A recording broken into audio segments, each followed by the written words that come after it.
Does it show it on the YouTube live thing yet?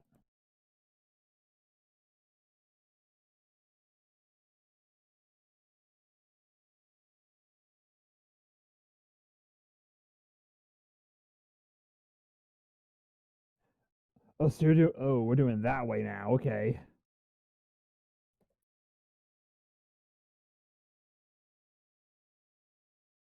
Oh, okay.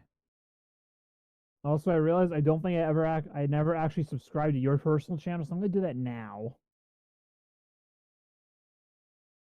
That way it'll just show up. Yeah. Well, also because I saw the Among Us videos on there.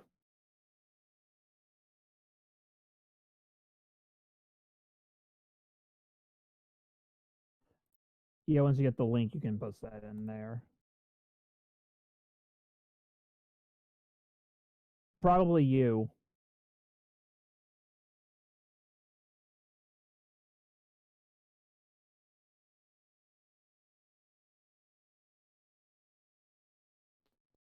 Ratchet and Clank Shenanigans, William and Chris Comedy Hour. Okay. Yeah, I see it there. I will grab the link Areno and tweet that out.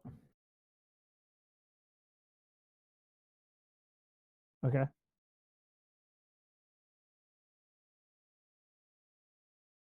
Okay. Cool.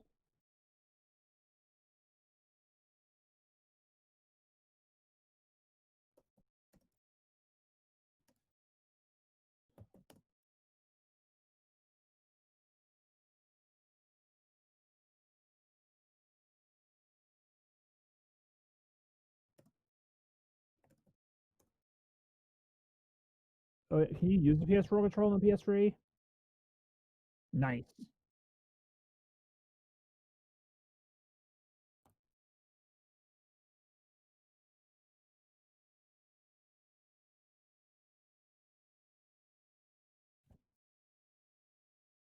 I should probably turn it on so I can tell if we can hear us. Hold on. There we go. Okay, I can hear me in there. Should be able to hear me, I think. I hope. Yeah, I can hear you too. Alright, beautiful. I should probably tweet that as well. Or at least just retweet your tweet.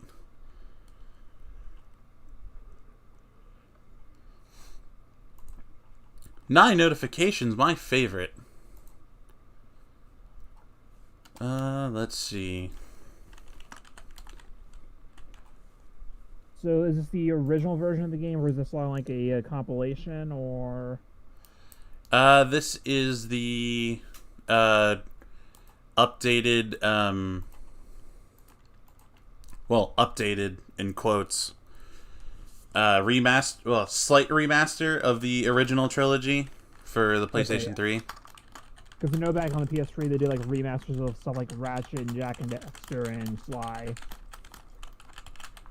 I own all three of those, but the funny thing is though, and this is what peeved me off, the PS4 with its built-in streaming stuff has the Sly collection available through PS Now.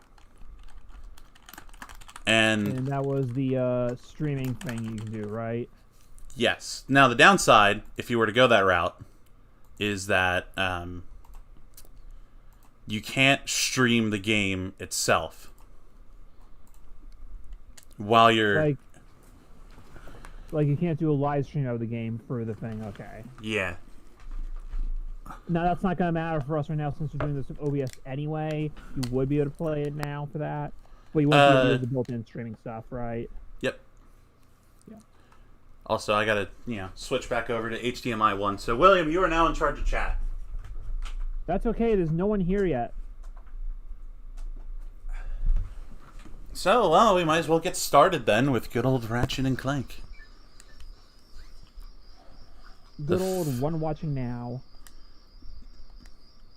Do I have to use a save slot? Alright, well. We'll just go over this one. Have you played the PS4 version of Ratchet and Clank? I thought it was interesting. There were some liberties taken from the original storyline. Probably because of the movie. So the way from what I've understood it is the movie is an in-universe retelling of the first game, but the game is Quark's retelling of what happened through the movie. Yeah. Which it complicates everything, but... So, like, how much does it differ from the original game? There's some levels that are missing, which I'll point out as we go along. Okay. And, Veldin is vastly different. Did they at least, like, bulk up the levels that are already there? Oh yeah, the levels that return look amazingly beautiful. And I'd imagine also are longer levels at this point then too, right?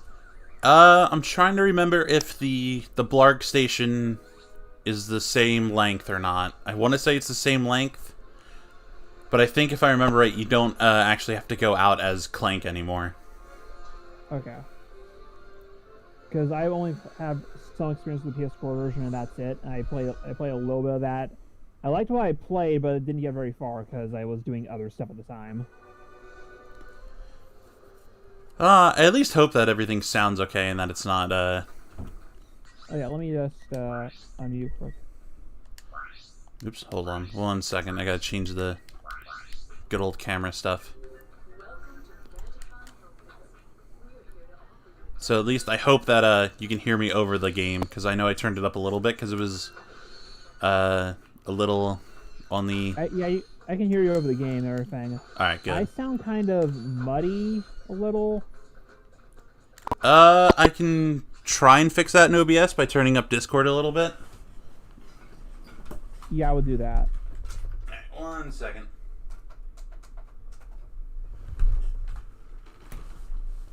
Back to good old OBS. Now I gotta find...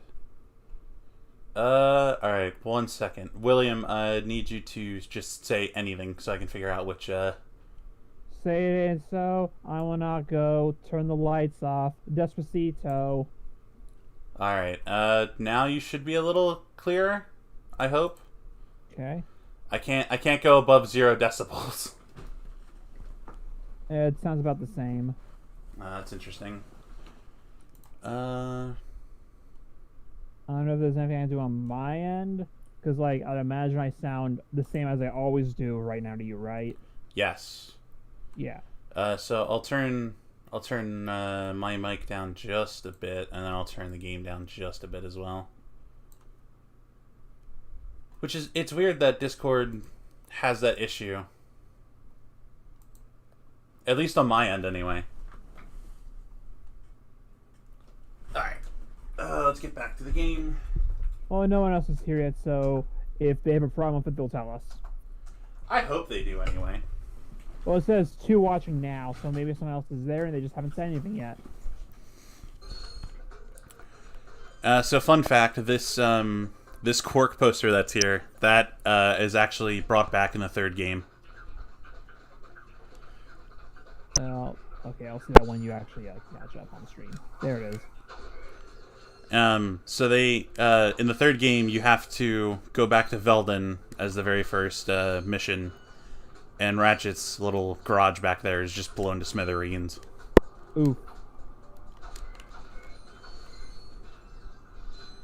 You know, a question I did have with the remake, though, is, like, why are they trying to frame it as if Quark is retelling a story? Because at that point, well, if this is your first time playing any Ratchet and Clank, you already know that he's the villain.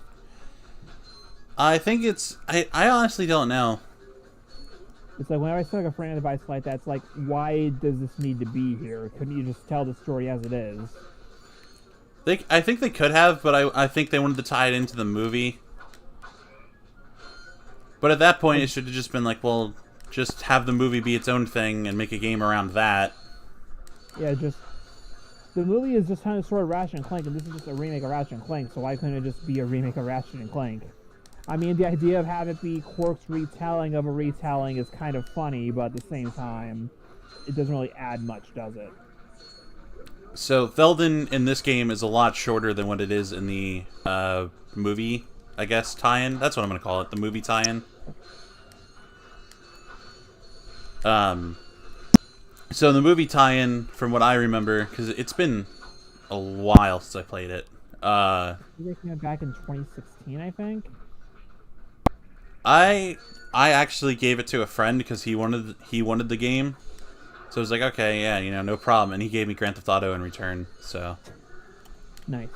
But yeah, the Velden on this on the original version is a lot shorter than that one, because in that one, after you find Clank, you have to basically fight your way back to the start.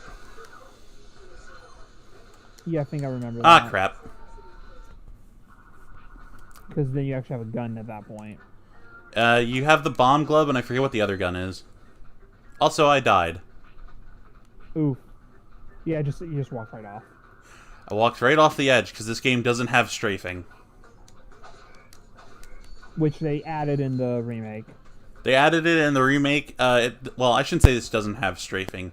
You have to unlock the thruster pack for it, which is stupid. But because if you try to strafe it, yeah, he just crouches.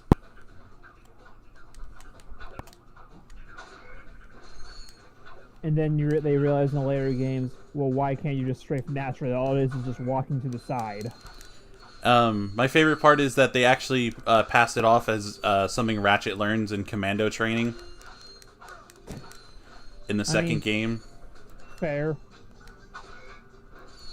I think out of the original trilogy, the second one is my favorite.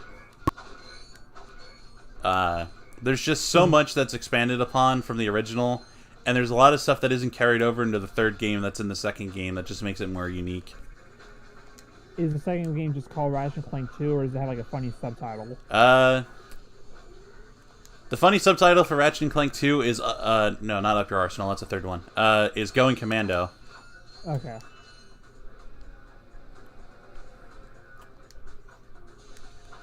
Also, too bad the bomb glove is going to be so ineffective in like 3 levels. Well, by that point, you probably get other guns to help out with at that point. That is true. That's the only downside to this. Until you get all the golden weapons, majority of them become useless. Yeah, because it just looks like a weapon until you actually get real guns. And now we get to find Clank. And in-universe cutscenes.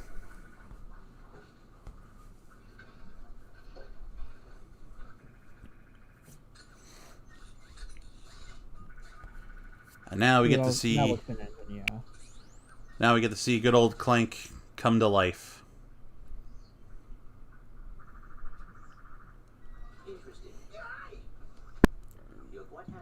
How's chat doing, William? If there's anybody in chat. There's nobody in chat. I'm gonna press F in the chat, boys. That sounds about right.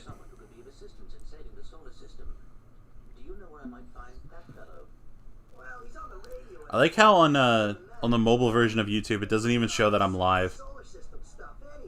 Oh. Oh, now it does. It still says 2 people are watching.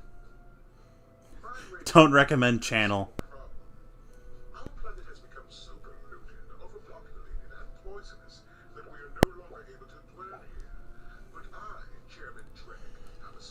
Chairman Drek in the new one, in the movie and in the game, rides around on a mobility scooter. Do you get fat? He's slightly fatter, but he's also still just as short. Also, he has pupils, which just looks weird. Compared to this game where he's just, solid color eye. Ah, so he's a Funko Pop before Funko Pops. Yeah, basically. He is the I should have known it would be this way. The final boss 2020 is a Funko Pop. Those monoliths they found in Utah and Romania are going to just fuse together into one giant metal Funko Pop that we have to kill. Well, as long as it's not Batman Funko Pop, we should have a fighting chance. It's Thanos Funko Pop. Oh, well, we're screwed, aren't we?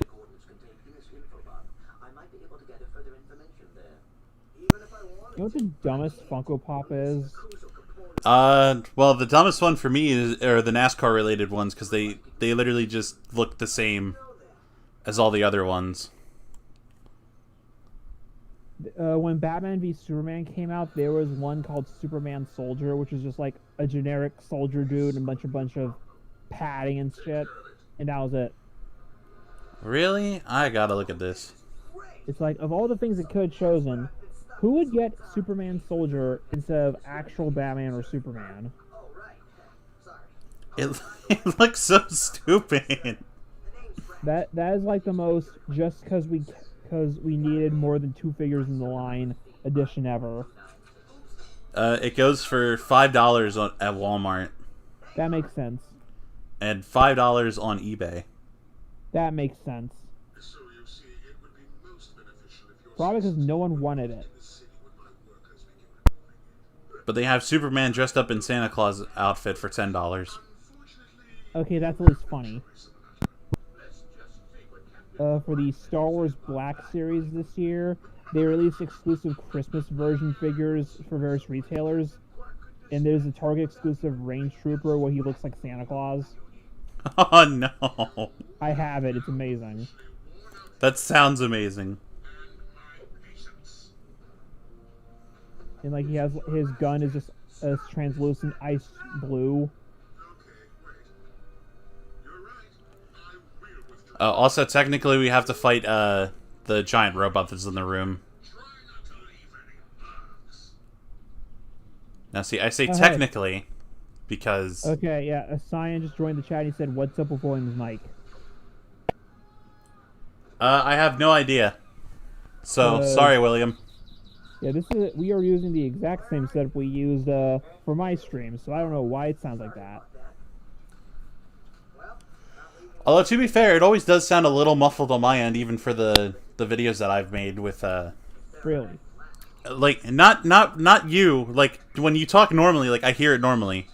But in, like, the actual audio, for some reason, it's slightly muffled, and I don't know why. Huh. Oh, also, you want to see what our first gun is that we can now buy? Well, I can't buy it yet, but we can get a flamethrower.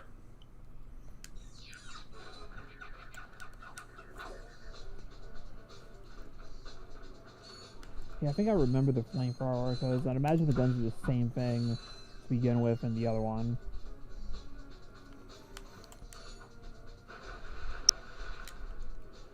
Also, I get to show off all the old amazing tricks that I remember in this game. AKA where the gold bolts are. Are they like hidden out of the way, or are they just like you have to do something for them? Most of them, for the most part, are hidden away. Others are just in plain sight, and it's kind of funny. Okay. Like when we get to is it Eudora? I think that's what the planet's called. It's just literally right out in the open as soon as you walk away from the starting point. I guess they at least want you to know that they exist. If you get all... I forget how many are in this. If you get all of them, though, you get a skill point. And if you also get them all, you can buy the golden weapons. Yeah, because if it's just a skill point, that doesn't seem like it's worth it. But like if you get new weapons for it, yeah, that makes sense. Yeah, the golden weapons are just slightly... I shouldn't even say slightly. They're OP versions of various guns in the game. Do they just do more damage, or like fire a lot more stuff? They do more damage. They the guns are all like gold plated and stuff. They look cool. My personal favorite is the Agents of Doom, which we'll get to at... I want to say it's Eudora. Whatever it is. It's some logging planet. And they go from like these small little robots that follow you around and stuff to these massive, about the size of these bird things that I'm fighting. Where did the other... Oh, there he is. He fell out of the sky.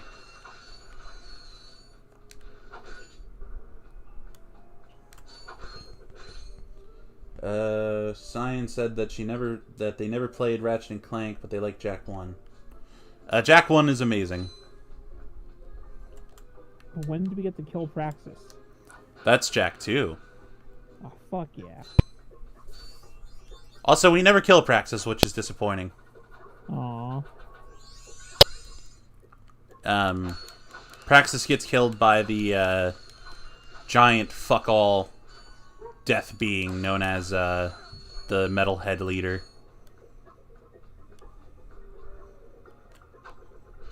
But we got our first gold bolt, which is fun. The second one's more hidden. The third one, you can't even get until later in the game. Which I will show... I'll show you once we get close to the spot that you can get to it. But yeah, Ratchet and Clank, what a fun game. If you get the Rhino, it's so OP. Especially in Up Your Arsenal when they let you do when you can upgrade your weapons as you kill more enemies. The Rhino literally just becomes a thing that just turns everybody on screen into dust. Nice. It is great. Hey, should we tell James to retweet the stream? I mean, yeah, it would be nice if James would. Oh, James would join. But he doesn't know if he can join. Well, I don't know if that's what he was going to go for or not. Oops. Probably help if I got away from all this stuff. Oh yeah, so the second one that you can get, you got a wall jump right here. And ba-boom! You get the third one. Or the second one.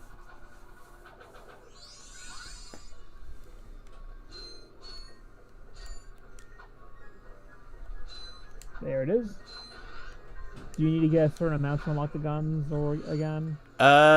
Yes, actually. You need, if I remember right, you need like 4 for some of them, 3 for some other ones, and I think the one that doesn't cost them as much is the decoy glove, which only will cost, if I want to say, like 2 gold bolts and then like 30,000 bolts. Okay. Also, these don't hurt you. What don't hurt you? The little fan things that I have the stream on my phone, so the little fan things that I just ran into. Okay, yeah, there they are. He makes a sound that it hurts you, but it doesn't hurt you. Is that a glitch, or is it just meant to push you back and that's it? I think it's just meant to push you back. Okay.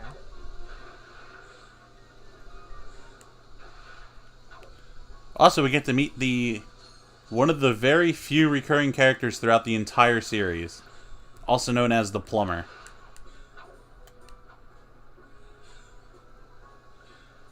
I mean, how often does Captain Quark show up?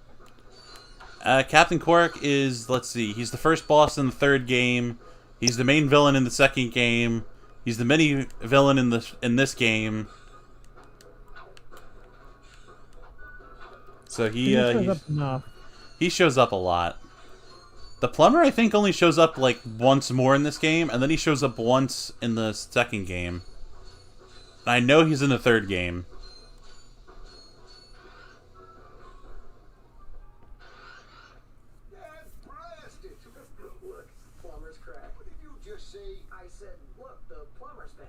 Look, the plumber's back.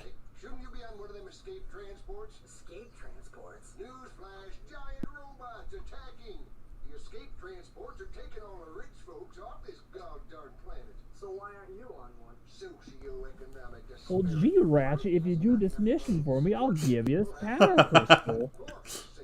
Well, got anything worth a lot of gold? The good old days. The good old days of socioeconomic disparity.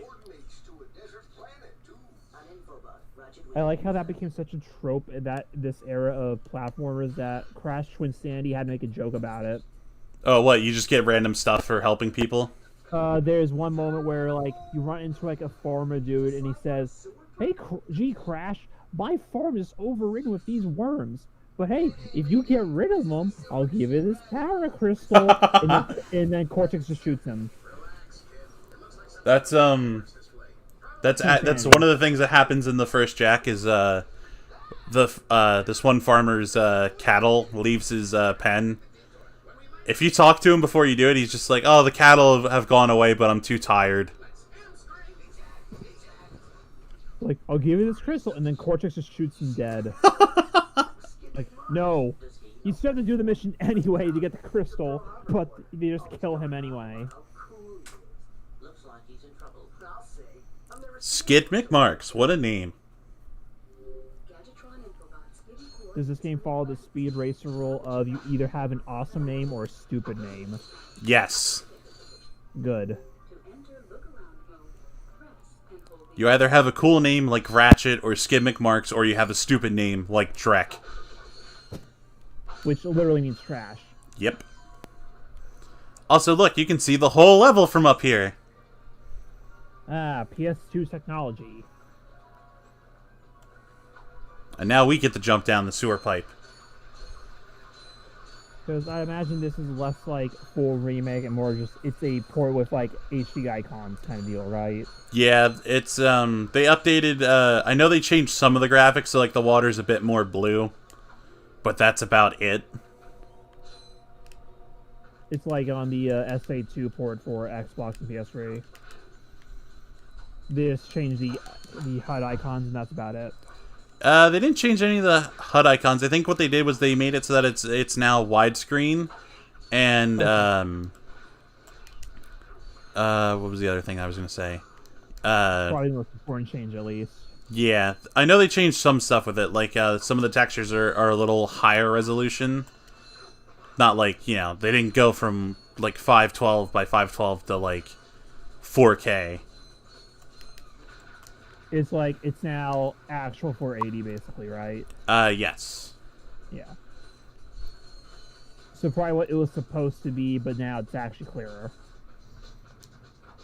It's like, I know like a lot of the textures apparently for Super Smash Bros. Brawl were a lot higher texture in the actual files, but because of the way the game itself is, they're not as clear. So the platform that I'm going to stand on, if you stand on it, you can shoot the enemy fighters down once you get the Devastator.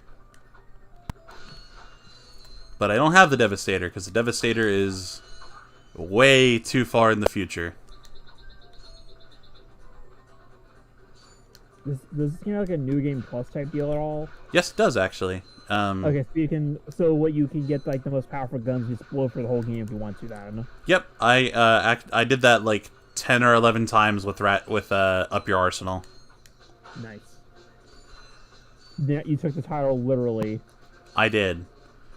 It was. I'm not gonna lie. It was kind of funny, but also in Up Your Arsenal, they let you upgrade your guns. I think a second time. Oh, to make it even stronger than max.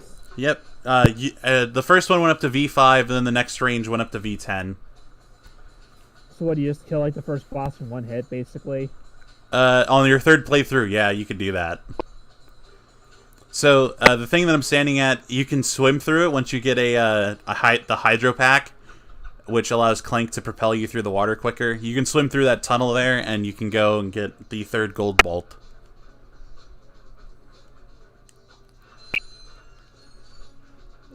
The upgrading of weapons and everything like that for New Game Plus. It's like in the Scott Pilgrim game, like you fight the first boss, Matthew Patel, and he's like a nice challenge for the first boss. But then like once you get like halfway through the game, if you go back to that first level, you can basically like kill him in one cycle.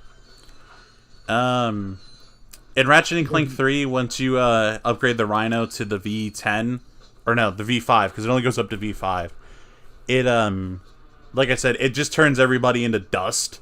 So you can just one-hit your way through the bosses.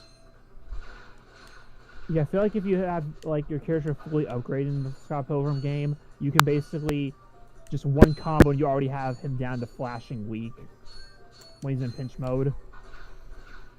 Like, there are mid-bosses, I think, later on that have more health than he does.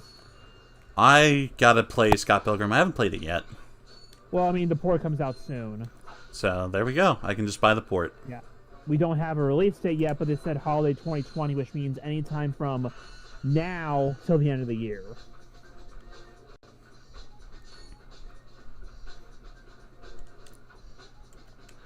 Actually, did they announce release date? Yeah, let me check.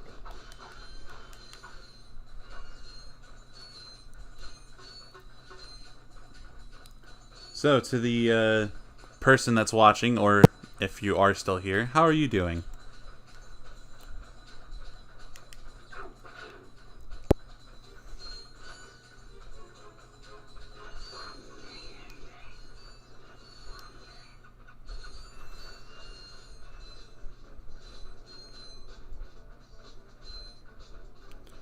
Now we get into our first, oh, that's good to hear, Cyan. Now we get into our first mini fight. Mini boss fight, I should say.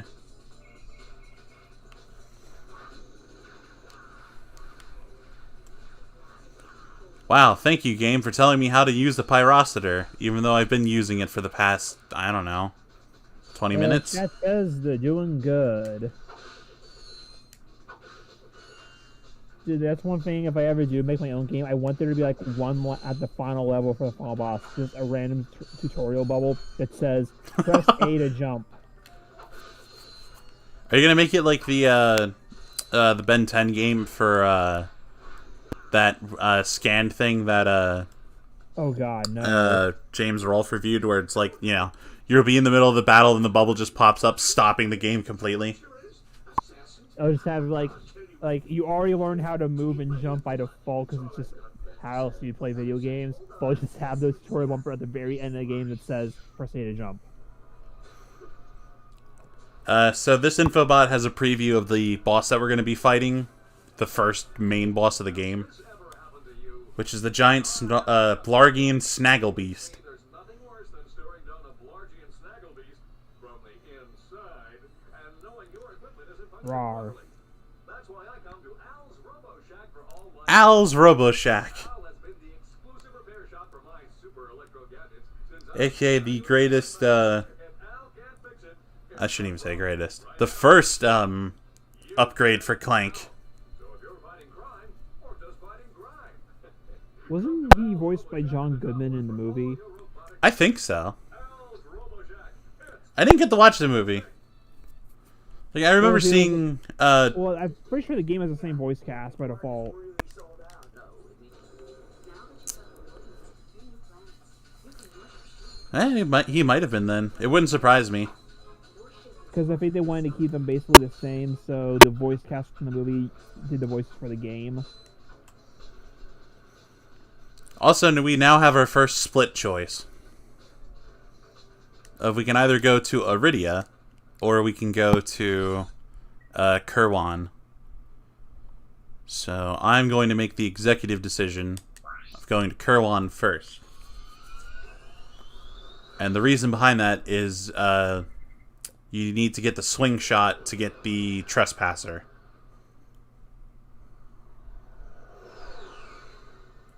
Or, as I like to call it, the thing that makes you swing around and the thing that lets you get into locked stuff.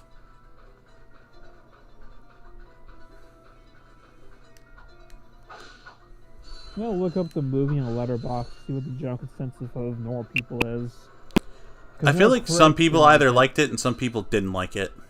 I know critics did not like it at all. Oh wait, do I need the thruster pack? Or not the thruster pack, the helipack? Welcome to the Captain Clark Fitness. Okay, John Goodman actually voiced Grimroth. Enough and clever enough I don't know who that is. to challenge. Neither do I. Award from Excuse me, Captain.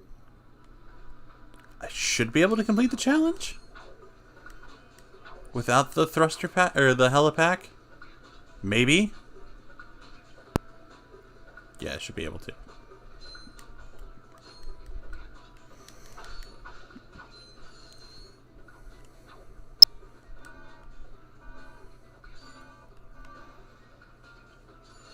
One of these days, I'll have to stream Jack 1 again. They streamed it a while ago.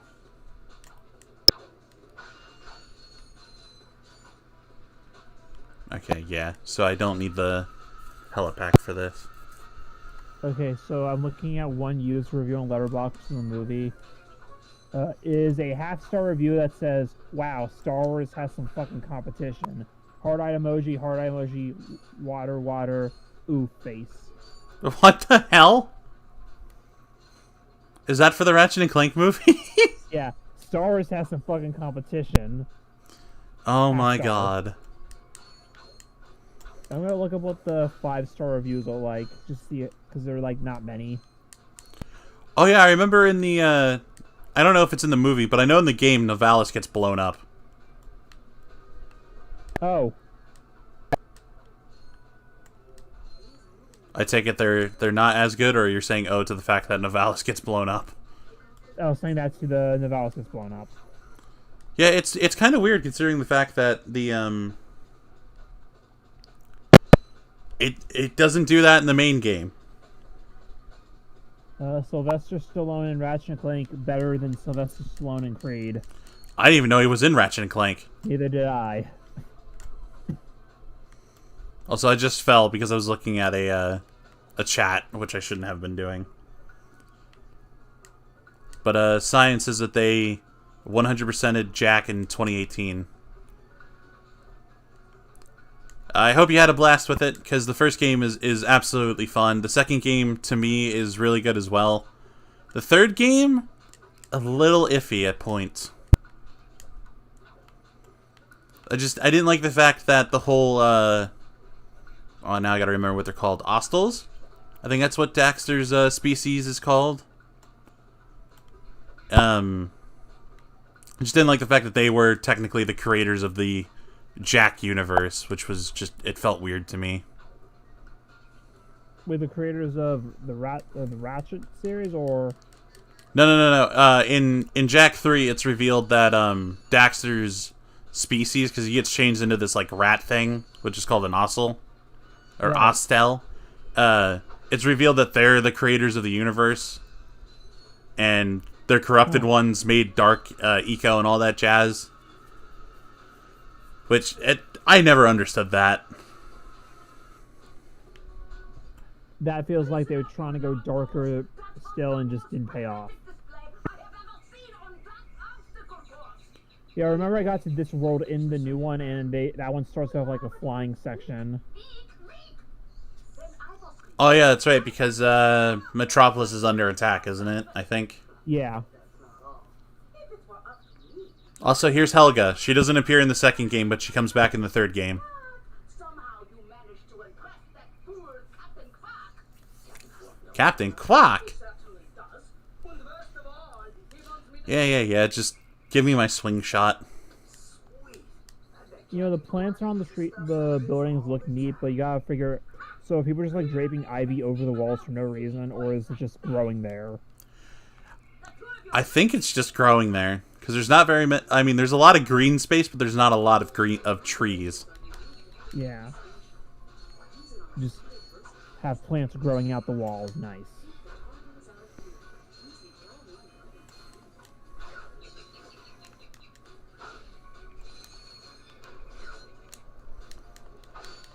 And now we can go to Iridia, because I have everything I need.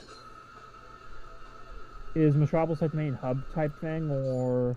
Metropolis serves as, you need to go, so I went to the left, which brings you to this obstacle course, but if you go straight up here, which it'll pop up on screen. Yeah, so, I went left there.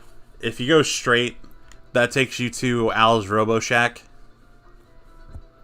which is where you need to go so that you can, get, the helipack, because you're gonna need it for the next part of Metropolis and the next main world. Yeah, I would imagine just the jetpack's probably pretty necessary. The helipack's necessary, but once you get the thruster pack, the helipack just becomes redundant. Okay. Is the thruster pack just like an updated version of the helipack? Yep, except now you have jet thrusters. Okay. And they put it to good use in the second game, where there's parts where you have to traverse these really large gaps of pitfalls. Also, over here, as soon as it catches up to me, if you notice in the back of that truck over there, there's a gold bolt. Oh.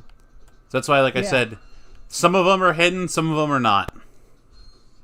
I mean, if you're not looking at all, you might miss that one. Alright, we'll go do Skid McMarks first, because his objective is pretty easy.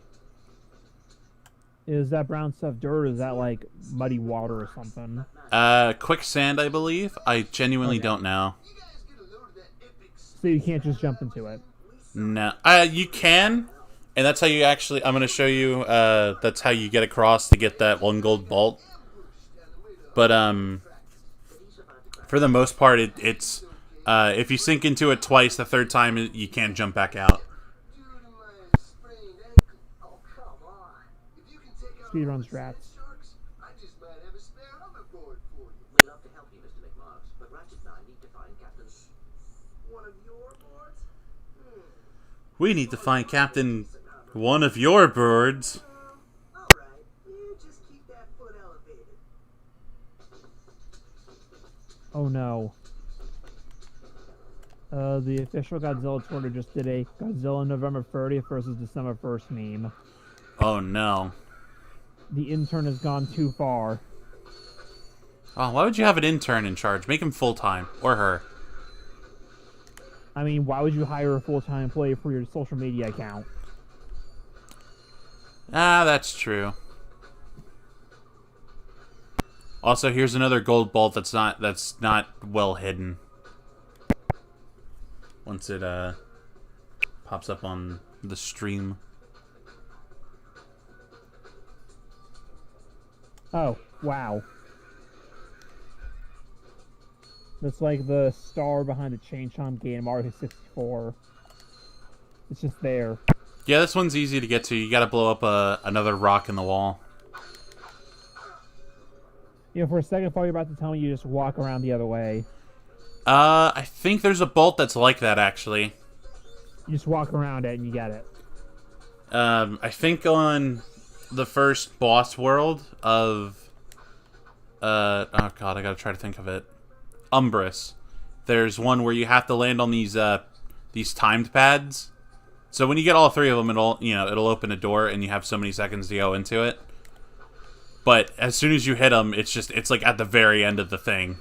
Because if I remember right, all you have to do is like walk.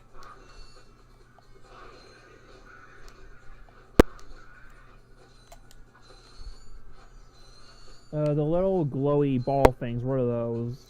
Those are nanotech. You use that for your health. You have 4 of them Okay. at the beginning. Okay.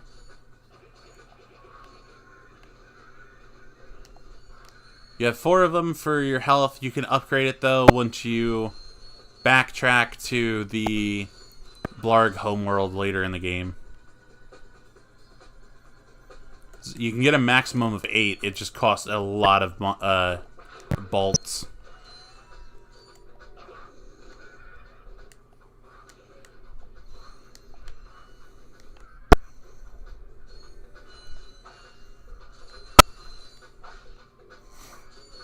So the only downside is that everything in this game costs a lot.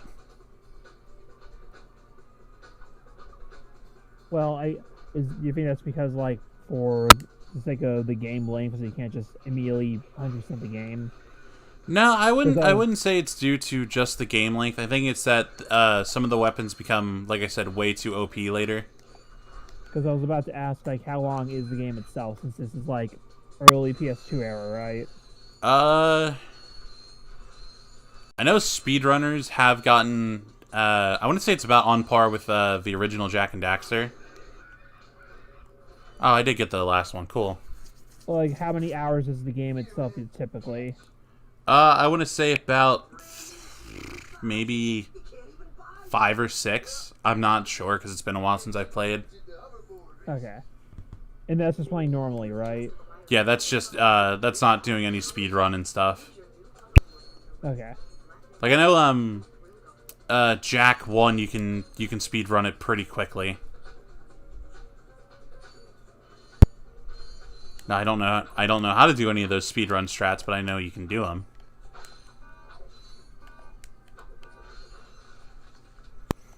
You just got a backwards long jump up the stairs. They have a version of that in Jak and Daxter. It's called rolling. You roll, and while you're in the middle of your roll, you press X to launch yourself forward. Is that an actual mechanic or is that a glitch? No, that's an actual mechanic. You need to use it at certain points to get some of the precursor eggs that are locked under stuff. And it's, I imagine it's pretty spammable, isn't it? Oh, yeah. I got some great bargains for you today. And now, we got the gun. Did you just say the gun? I did just say the gun, because it's a gun, see? Is it a gun that shoots guns? I wish. It just shoots bullets. It's boring. Oh, so regular gun. I call it a gun because it's technically the first gun you get in the game. Okay.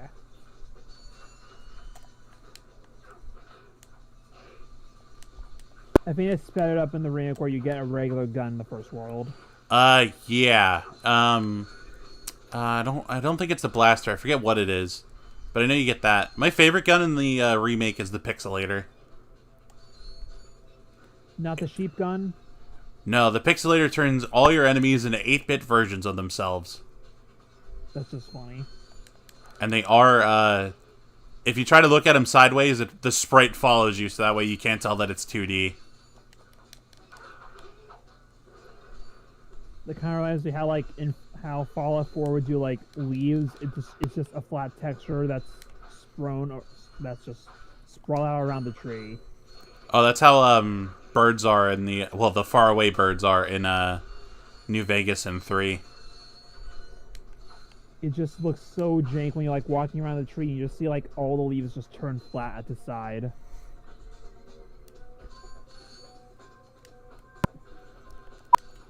So, if you don't have the swing shot, you can't come and do this part. Which is why I went and got it first. So basically, we're going to climb, when it shows it on the screen, we're going to climb basically to the top of the building to the left here. That should pop up on screen then. Yeah, that building. And you can get a skill point in here. It was like I was watching, it was just like you're going through this nice little plain savannah place, and now you're just in a mechanical city place. And just saying, like, this was on PlayStation 1, these would be 2 different levels. Oh yeah, most definitely. I'm not sure how Insomniac would have even pulled it off if they would have attempted to put this on the PS1. I'd imagine the game would be a lot more linear.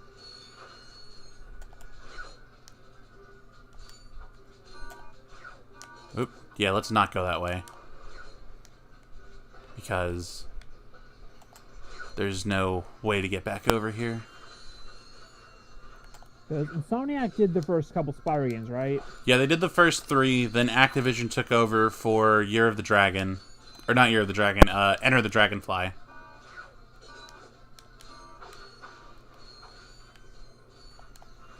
Because Year of the Dragon was the third game. Yeah, that was Insomniac's last one. They were supposed to only do the first 2, then Insomniac did the third one because of how well the second one did. But you can also tell they were because I heard the thing of the 4 games that there's a lot of other characters besides Spyro, to the point where Spyro is not even like the way you're spending most of your time anymore. You still spend a good chunk of your time as Spyro. It's just some of the mini levels that are in the games you have to go unlock other characters. And it just seems like they were kind of getting bored with Spyro himself. Oh yeah, a little bit. Skill point.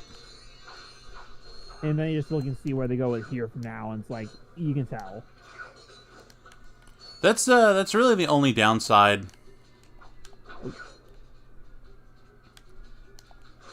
But like, looking back at like Spyro games were kind of pushing the PS1, weren't they? The first one, not so much. The second one, definitely, because it even had a map feature. Ooh. Yeah, like the worlds were a lot bigger. Well, I died. You'll probably laugh at it because I let go of the swing shot rope a little too early. Oh yeah, and you kind of didn't swing that first time either.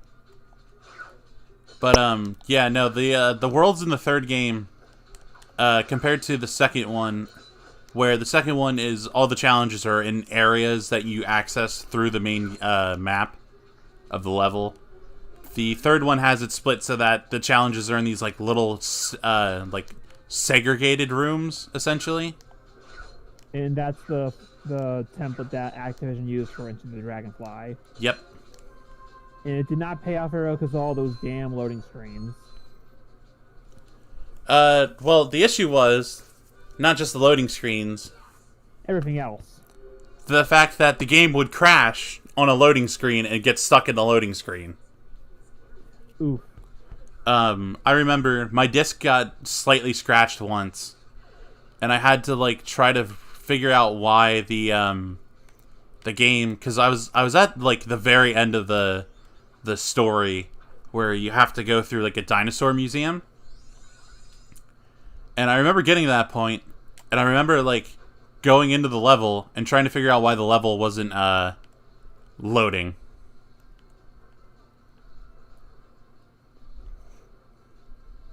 I mean, at least you lasted longer than most people playing Spyro Into the Dragonfly.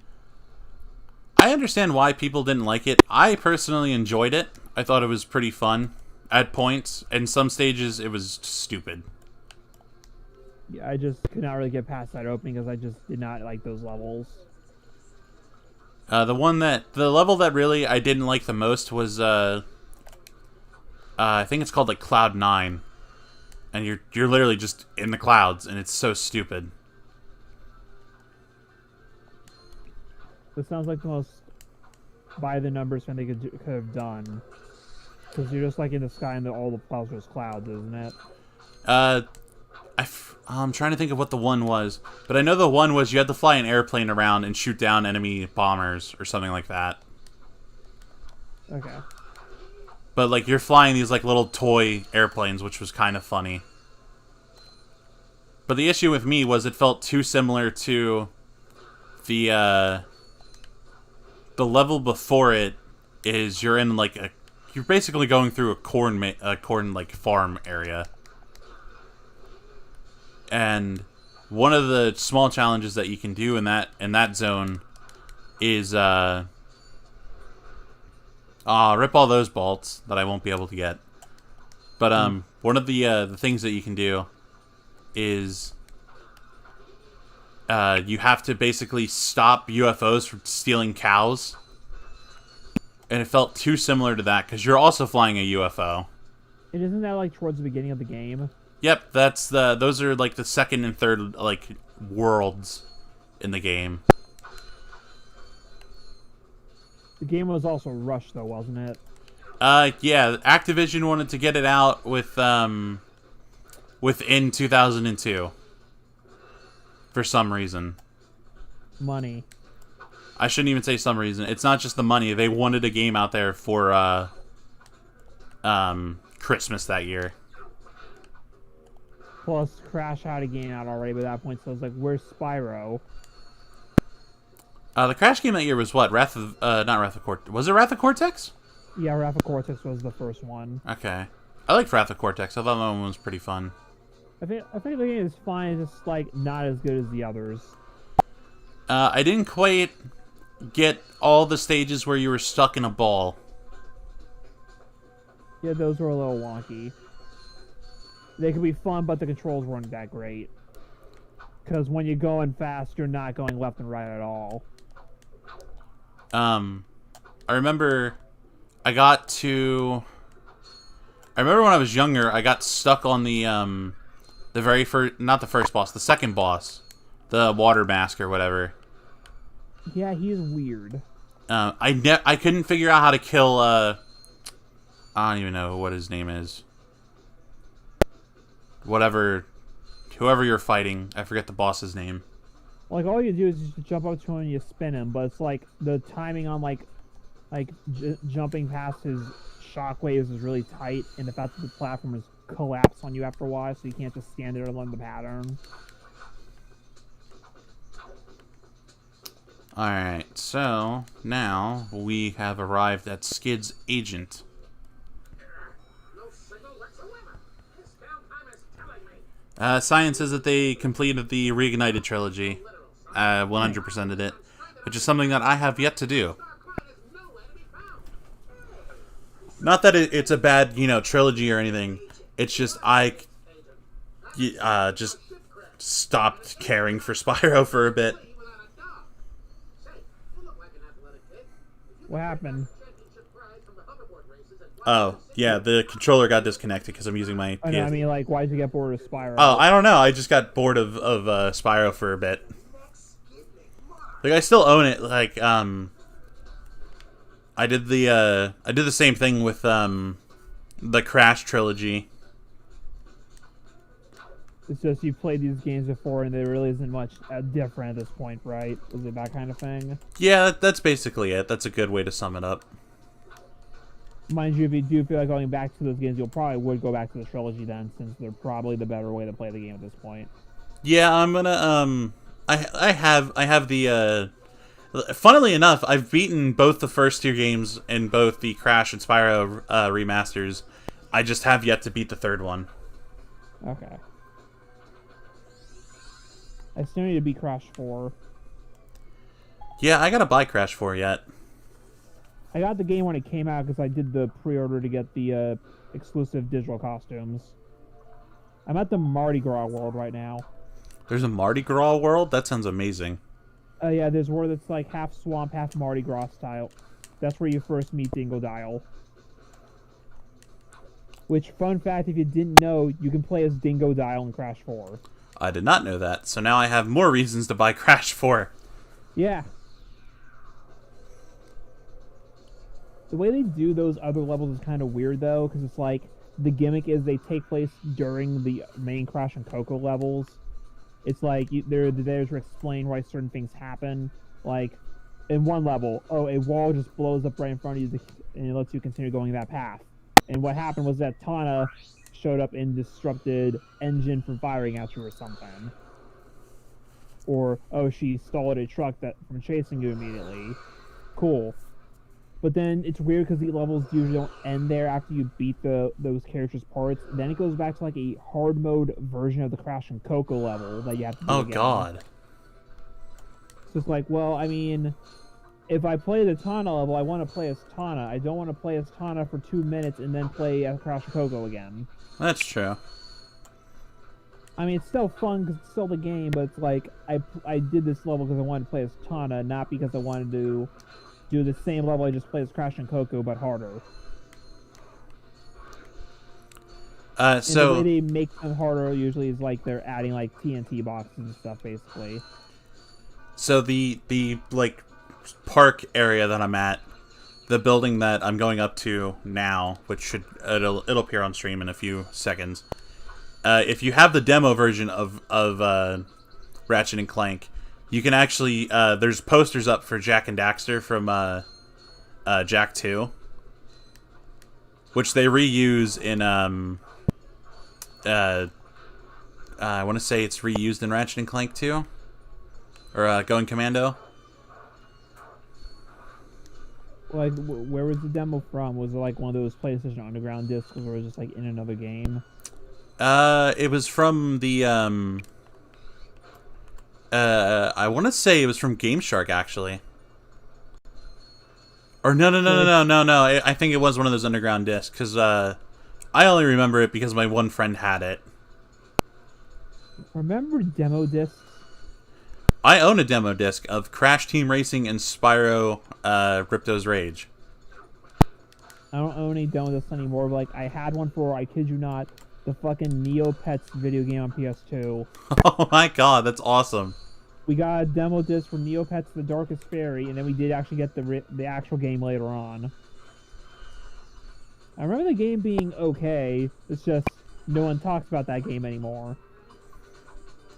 I don't think people ever talked about that game because of the Neopets. I was about to say, I don't think anybody talks about Neopets in general anymore. Is that even a thing yet? I mean, Neopets is still around, but like no one cares about it anymore. Which I'm wondering what's going to happen to Neopets when Flash goes under. I'm sure they have some sort of plan. Because I know, I'm sure you've played them, the, like, Papa, Bakeria or Cheeseria, all that fun jazz. Yeah, the Papa Pizza games. There was like a platform they made at one point. Yeah, they Louie. said that once whatever the next version of whatever Flash 2 is going to be called, that's when they're going to resume making games for the internet. Yo, they should put Papa Louie in Smash. They can, actually, because he's a video game character. You know, technically speaking, I think we had this conversation before, but since Hatsune Miku is technically a piece of software, she could. I think this was the I think this was in the actual discussion episode, wasn't it? It was something. I don't know if we did this for the podcast or if we did this on stream. I don't remember. We talked about Hatsune Miku a lot this weekend. And I love the fact that my search results and history just says Hatsune Miku website. Domino Pizza. You all might remember Hatsune Miku. That commercial had to have aired in Japan, right? I'm fairly certain it did, but I also... Because that app was only for Japan. Was it? I thought it was also here in the US. I don't know. I mean, Hatsune Miku is known in America, but it's not popular. Not popular. Whereas in Japan, fucking yikes, she's huge.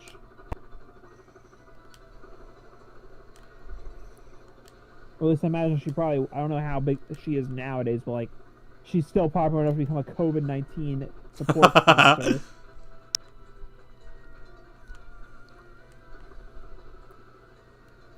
Oh god, you know what? I just realized, had the Olympics happened this year, Hatsune Miku totally would have showed up, wouldn't she? Most likely. I would be surprised if they didn't do something with her in the opening ceremony. I like the fact that, to date, the only thing that is known about the 2020 Olympics is the fact that there's a Mario and Sonic game about it. Yep.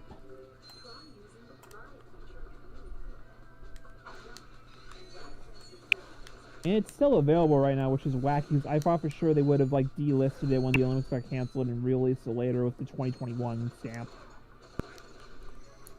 It's not a terrible game. I own it. Well, like, the Mario and Sonic games are mediocre at best, at worst. Like, I don't think any of them are really bad. They're just, like, the early ones are wonky because of motion control. It's funny, though, because since the 2016 Olympics happened in Rio, canonically speaking, Jesus is canon to the Sonic universe.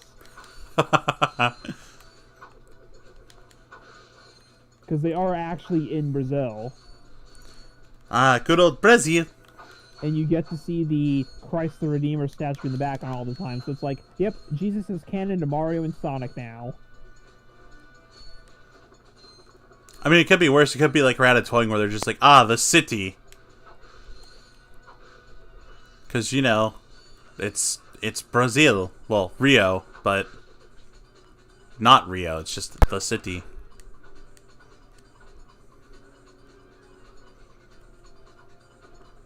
Just trying to think, what all characters would they have done? Because I remember when they first announced the Tokyo Olympics, they had like that big video shows like Mario and Goku taken to Japan, or something like that.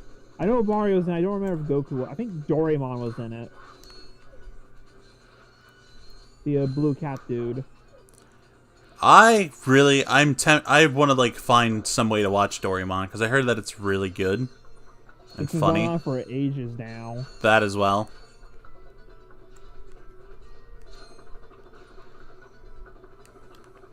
Oops. Did not mean to throw my wrench. I think Pokemon showed up in that too because no shit, it's Pokemon. It's wild to think how the the highest grossing media franchise of all time still can't make a game that has more than $12 budgets. Well, that's just how Nintendo wants to be. Well, I don't know if it's Nintendo to blame or the Pokemon Company to blame. Because it's like, Game Freak is probably doing the best with its deadlines and money they're given. It's just, they're not being given enough time and money.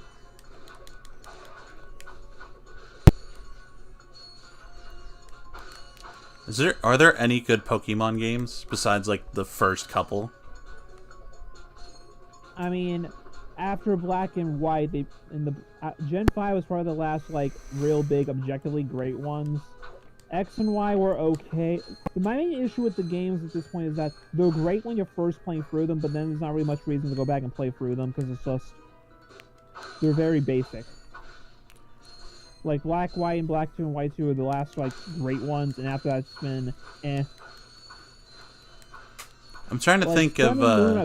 Sun and Moon were great to play that first time, but I don't ever want to have to play them again from scratch because it's like, nah. Because that one also put more focus on just story, and not in the same way that like Black and White did. I'm trying to think of which Pokemon games I played. The only one I can think of off the top of my head is Emerald. I think it's Grass Emerald. Emerald was Gen 3, so that was the third one for Ruby and Sapphire. Yeah, so that's the only one that I've played. Okay. I mean, you played a good one. I actually didn't even get around to playing a Pokemon game until I got it on an emulator once. Then I was hooked for all of 2 days. You know, like I want to try to like an actual randomizer playthrough, but it's just like I know that's just gonna get way too wacky and dumb real fast. See, what I want to play is I want to play the Vietnamese edition. Oh God. 'Cause I heard that one's Vietnamese Crystal. Yep, I've seen Joel play it, and it looks Elf Monster. it looks so stupid. I think FTCR did that game for one of the charity streams like a couple years ago. Well, if we ever have a charity stream, that's what we're gonna do. I mean, honestly, James has the pool of users and subscribers that if we all just get like streaming equipment stuff and just like set up a base of operations, we could totally do like a charity stream, like for like Extra Life or something. Well, that's a future goal. Is you know, Schaeferless charity stream. Bonk. I mean, it's also helpful that he made like the Lego Star Wars and Majora's Mask videos to like point, hey, I like Vigima games too, besides just Disney movie. I've been meaning to tackle some game reviews on my little small channel, but I don't know what I would want to review. And it's also like the difficulty of getting the footage sometimes too, because you have to play for the whole game first. Oh yeah, there's that. If you have any issues at all during recording, it can really screw it up. And like you might not get good footage of something you want to show off. Like I didn't pull off this one trick this time, but you can do it. Like stuff like that. There's that. There's also the ever fun and present, you know, things that can just totally destroy your run through of the game. Yeah. Like I had a glitch one time when I was getting footage for Jack and Daxter where it just completely screwed up everything. Well, it was like something not loading, or it was like in a lock or something.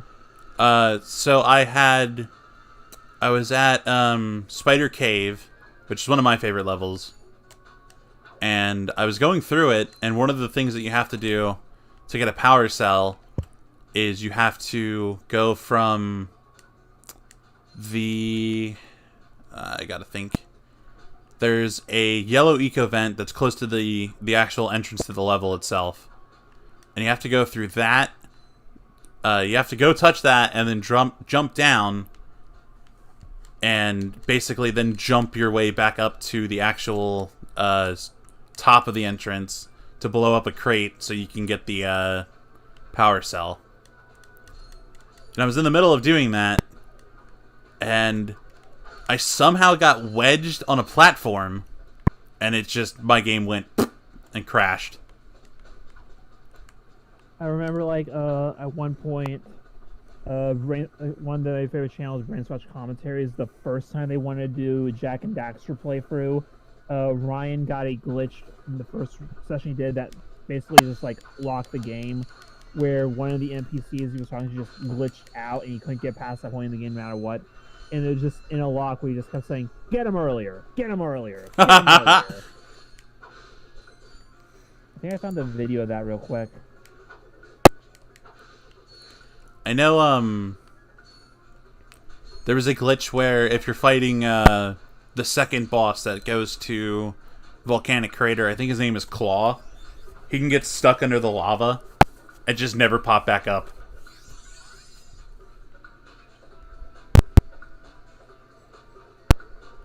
But this was all stuff that got hammered out by the time the Greatest Hits edition got released.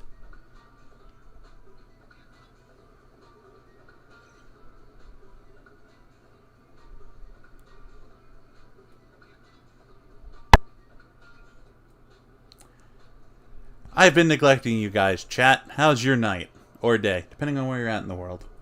I'm gonna presume good. Yeah, Science said he said that Black and White 2 are great. I never got to play Black and White. That's gonna be one of my next Pokemon. Yeah, I'm gonna link you the video that I was talking about just now. I feel like it's probably gonna be an NPC that I know and that I've never known that could happen. Yeah, what happened is the guy glitched out and he couldn't talk to him and do that mission. And when he tried to go back to another level, an invisible wall showed up because I guess it activated the mission, but not really. So he got soft locked. Oh, I have to see this. Get him earlier. Get him earlier. Get him earlier. Get him earlier. Let me just open up good old Discordia.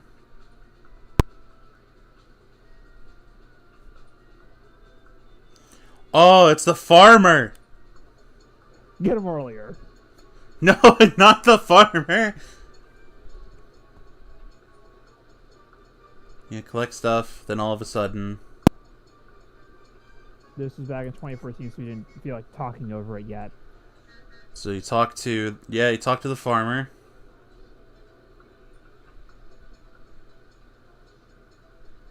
And he herded the yak cows back into their pen.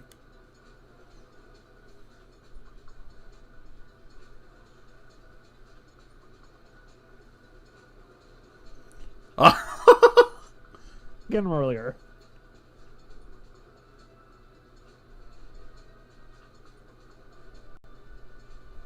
Oh, that is great.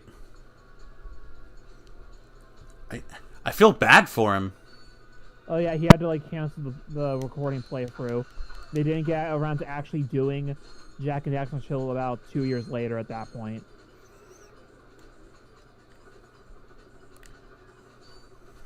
Because that video was back in 2014. They did the actual game in 2015 then. I'll have to stream it.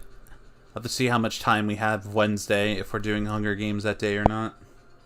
Well, aren't you supposed to be doing Doki Doki that day? Oh yeah, that's right, never mind. I don't have any time to do that on Wednesday. I gotta stream good old, my first ever experience with Doki Doki Literature Club. I know stuff about Doki Doki, but I haven't actually played it. Or really even seen anything of it, I just know stuff of it. I think I shouldn't even say I think. The only character I know of is, I think her name's Monica. Yeah. She's the redhead? Yeah. Yeah, that's She's like that, the main girl as far as I'm aware. that's the only person I know of. Just Monica. Just Monica. I think James is the only one that actually has played it. I remember I bought it because he told me to get it, and he said Isn't the that, game free? What's up? Isn't the game free? I think it is free. Yeah. So, I remember I got it because James was like, "Oh, you like horror, you'll like this." And I was like, "Okay, what is it?" He's like, "Oh, it's a horror game, except, you know, you gotta play through like 4 hours of it before it gets to the actual horror." And I never got around to playing it. Like, I remember seeing, like, videos from, like, Markiplier and all those fun people about it, Yeah. and I just never played it. Without getting into anything, what happens is like, I guess like a parody or like subversion of like a visual novel before it gets to the horror stuff. So, like if you don't know anything about it, like it's supposed to start out like a dating sim before it gets to like fucking wacky bullshit. Sounds like my Speaking type of which, game. We need to make James play Honey Pop. Oh, yeah. I forgot Honey Pop existed. I own it. I got it in a Humble Bundle once as a joke. Is it on Steam? Yeah. James, you like puzzle games? Here's a puzzle game for you. Form the harem. James, I know you played Majora's Mask. This will be right up your alley. You should play Honeycomb Studio. It's just like Majora's Mask. Come on, I need more traffic so I can get the skill point. Hey, what are you doing right now? You're just shooting at ships? Yep, and I got a skill point. Nice. There's only a few skill points that I actually remember on how to actually do them. Some of the other ones that are like really obscure are like, oh, make it through like this using only they're stupid.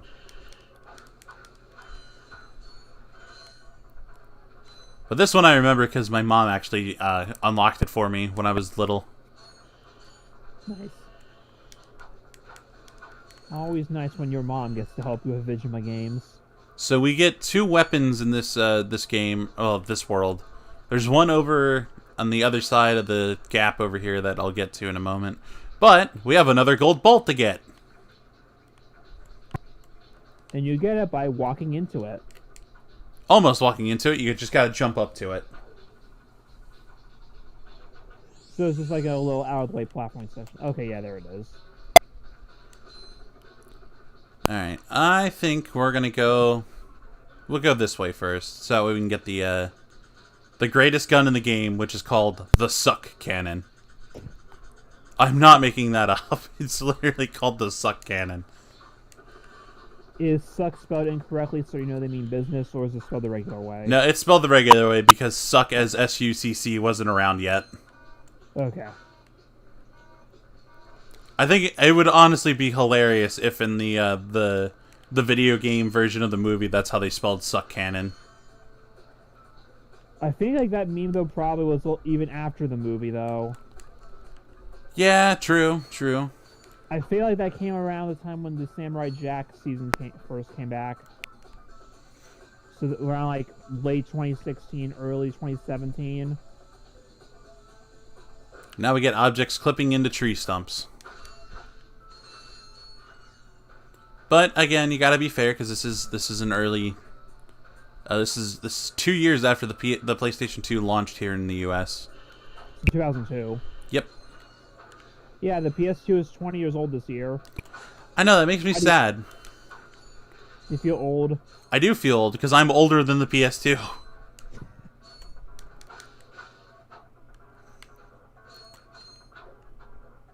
It's like that one guy tried to argue one time that the Wii and stuff weren't retro consoles because the way technology has advanced and changed the time that it's like they're not that behind anymore. And it's like that's not how that works. It's based on time. Yeah, once a console, I start considering consoles to be retro by the time they're at least 10 years old. Yeah, same. Because by that point, the next generation is out. Movies and music are like considered like retro by this point. So like so should games. Retro games, my favorite type of games. It's also just really weird to think how Mario 64 is closer to the launch of the original NES than it is to now. That is weird to think about. I didn't even know that was an actual thing. Because Mario 64 was 96. It was 10 years old when the Wii Virtual Console first came out in 2006. And like, just... Yeah. And so that was only like 11 years after Mario 1.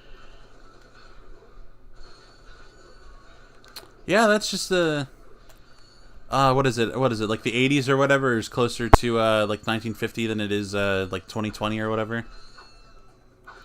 There is it the 70s. There's a decade that's like that.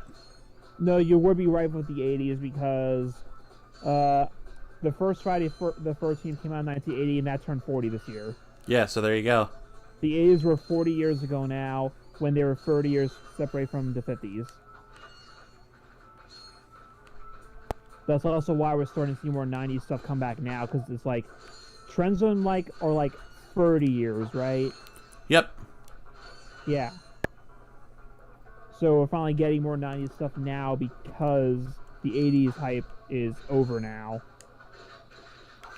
And just think, when we're in our 60s, we're going to get 2000 stuff. Yeah. Well, that's also just like something that's like I don't think a lot of people realize is like how much stuff in the 80s was based on like stuff in the 50s. And like referencing that. Like Killer Clowns from Outer Space, like a lot of people our age don't really consider that angle, they just take it as it is. When the whole point of that movie was that it was like a send up and like parody and everything of 50s horror movies. I'm trying to think. There was some horror movie that my mom was watching, and I'm gonna use the term horror very loosely. It was black and white, so it might have been a 50s movie.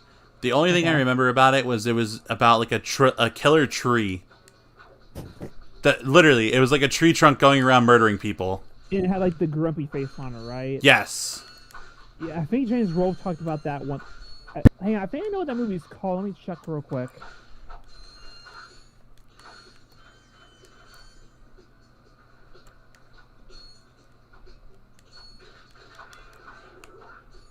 Was it this thing? Hold on. Ow. Stop shooting me. I gotta respond to 2 people now. Ratchet and Clank. Chat's still doing good. Yep, that was the thing. Yeah, that movie's called From Hell It Came. Oh, for God. James isn't here, so I can't say for God's sakes. The beast thing from out of the earth. Its reaching down to the dead. Its crawling creepers reaching out for human flesh. Its monstrous body bulldozing its way through the jungle night. From hell it came.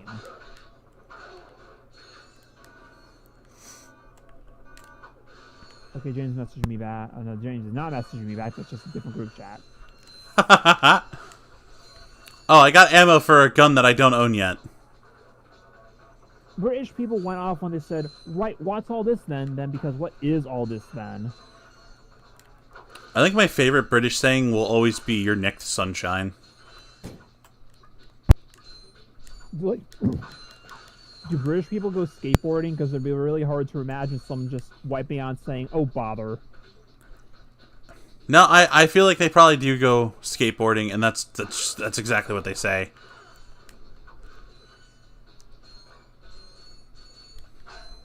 To be fair, a lot of skateboarding tricks just kind of have dumb names anyway. The only one I know how to do is a kickflip. Which is probably like the most basic trick. It is the most basic trick, because you basically just spin the skateboard with your foot, and then land back on it. You just jump while you're like pressing down on the side of the skateboard, right? Yeah. You just gotta catch the board again before you land, so you don't land awkwardly.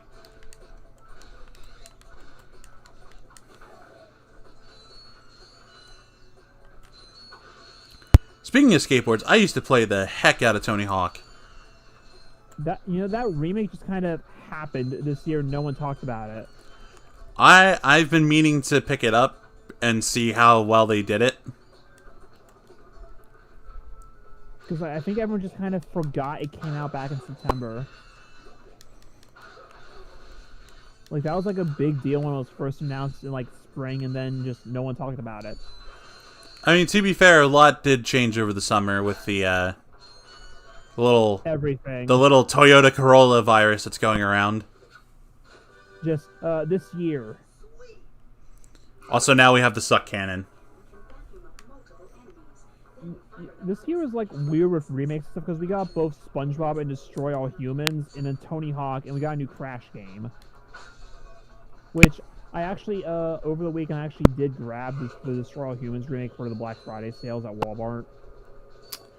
I think I got it for like $15. I'm debating on picking it up one of these days because I never played the original. Same.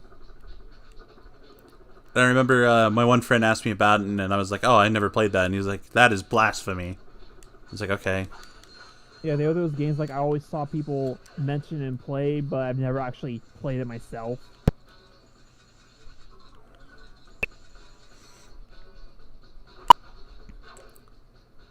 There is a glitch. I don't know if you can do it on the PS3 version, but I know you can do it on the PS2 version. Because back here at the start, near the Gadgetron vendor, this is the final room with the main boss. Well, mini boss. There used to be a way that you could glitch yourself into that room right away. And you just fight the boss immediately. Well, the thing is, you don't technically fight the boss. He kind of just runs away. Oh, but like you bypass so you get to where the boss is, and you can skip everything, right? I'll show you. I'll show you what I mean, because he literally runs away, which is funny. Like a Spyro boss. Yeah. Maybe that was a reference. Maybe it was unintentional. No, I think it is because a lot of the Spyro bosses would run away at the first part of the fight. He just kind of drops the thing that you're trying to get from him and then runs off.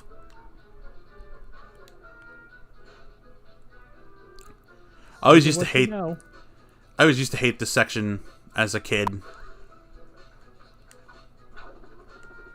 You gotta time your jumps.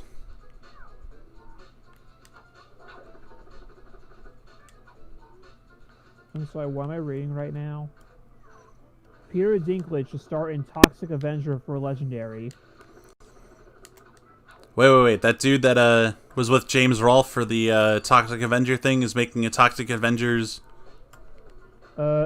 Apparently there's going to be a new Toxic Avenger movie that Legendary is helming, and Peter Dinklage is supposed to be starring in it.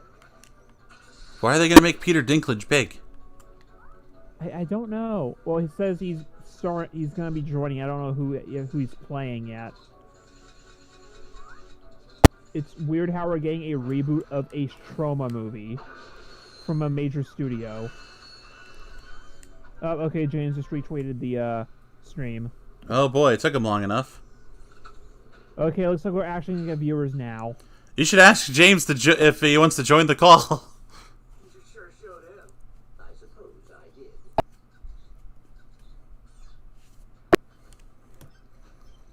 I just asked him.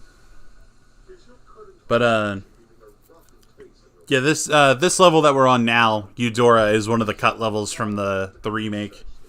Okay. Which is a little sad because it serves a nice little, like, you know, prelude to the Blarg station. Which is what we're seeing on screen now. Ben says hello, y'all. Hello, Howdy, Ben. y'all. Yeah, that infobot is gonna let us go there. So this. The Blarg Station looks just absolutely beautiful in the remake. I'd imagine because it's like out in space and everything, right? Yep, it looks beautiful. It's got all the fun space aesthetic. It's got some really good light rays and stuff.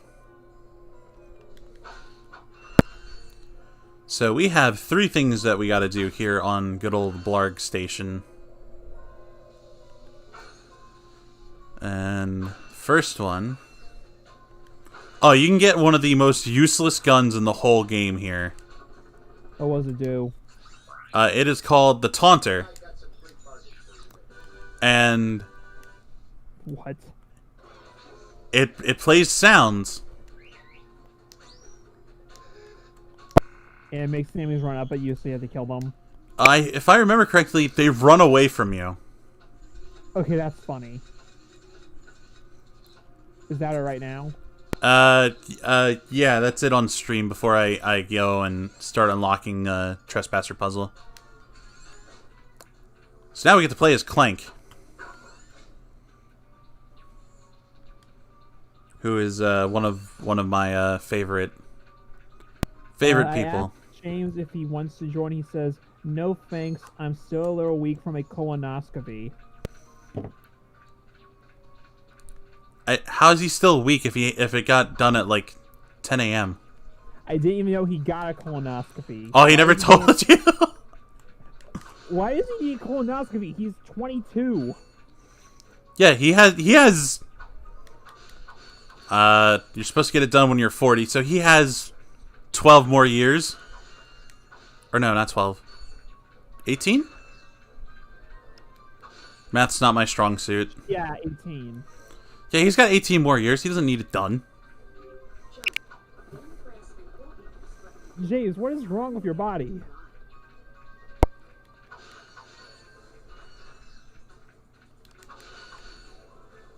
Oh, yeah, we also get to face one of the enemies that that used to terrify me as a kid, which is this like crab beast thing. Which that'll be coming up. I forget if these planets that are in the background here are actual planets that you visit in the game. I wouldn't be surprised. I want to say that dark blue one is Blackwater City, which is the next world that we got to go to. Oh, nearly just fell off. No, see, that's a speedrun strat. That's how you get to the planets faster. Oh, look, there's Neptune. For some reason.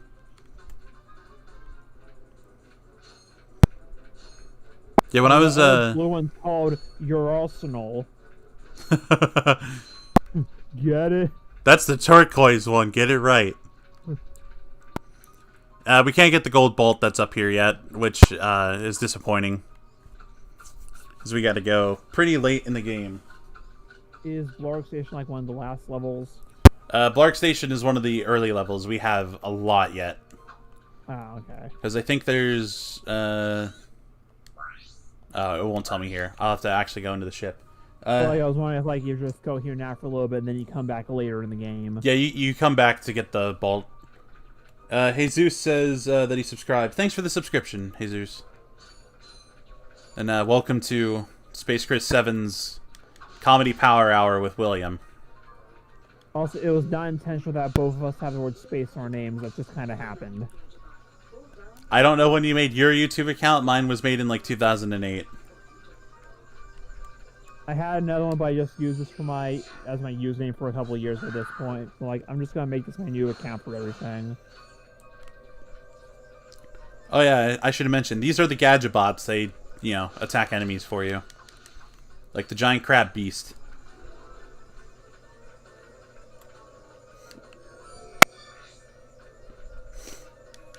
Okay, see, I have Final Fantasy IX on the Switch. I just haven't gone around to playing it. Well, okay, I played the opening of the game. I just haven't done anything else on it. That's a game that I do not own. I remember it was like a big deal that one Nintendo Direct when they like just said, by the way, we're putting like every fucking Final Fantasy game on the Switch. Science says 2008 and you still don't have a profile picture. No, it's like a relic from the past. Because you only just started using this to upload stuff recently. That and the fact that when Google Plus integration was a thing, I had to get a new account. God. Oh yeah, good old Google Plus integration. Who could forget that? It is nice to see just how Google just completely buried Google Plus at this point. Well, it's because nobody was using it. I remember it was like a big deal, like, yeah, we're going to use this to replace Facebook, so people got accounts, but they had to, like, say they were 21 to use it for some reason. And then no one ever actually used it for real. And then they just said, we're now going to make you use it with YouTube, but no one cared because you never had to go to that side anyway. You know what? I'm gonna do the thing that you should probably never do. with your good old pals, and that is crap! I didn't send it to all my pals on Snapchat. 1 second. What are you supposed to do? Oh, I'm attaching my live stream on Snapchat to all my pals. I think you have me on Snapchat. It's just that I never use Snapchat, so it doesn't matter. I can tell you right now in 1 second. Yeah, I do have you. I'm just gonna send this. The last time I used Snapchat was this time last year when I was talking to some girls on Tinder and they want to use Snapchat instead. I only use Snapchat because of that's how all my friends still communicate with me that I don't have on Facebook. It's like they probably have like some form of actual social media. Like I'm surprised that they wouldn't have Facebook or Twitter yet, or at least an Instagram. Mind you, I care the least about Instagram also.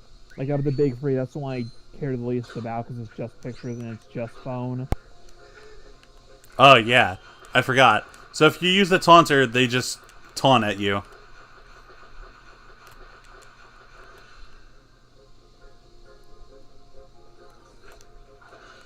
What am I doing? I have this suck cannon. You can just use that. Blow them up. Need a little help with these enemies? Try your taunter. Thank you, Gadgetron Help Desk. Jesus is asking if you've seen all of JoJo Part 5. No, I still have to get on Part 5. I'm still trying to get over the fact that they're making a big budget remake of Toxic Avenger. I don't think we're ever gonna get over the fact that there's a big budget remake of Toxic Avenger. Like the whole point of Trauma stuff is that they have no budget.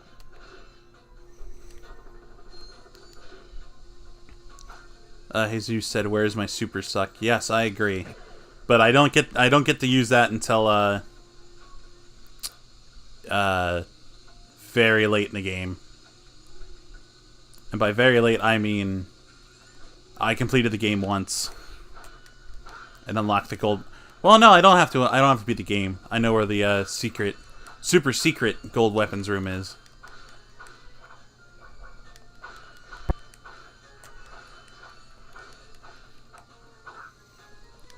Oh yeah, I should mention if there's a gun that you can unlock, like, well, I shouldn't say unlock, buy, and you don't own it yet, you'll get ammo for it even though you don't own it.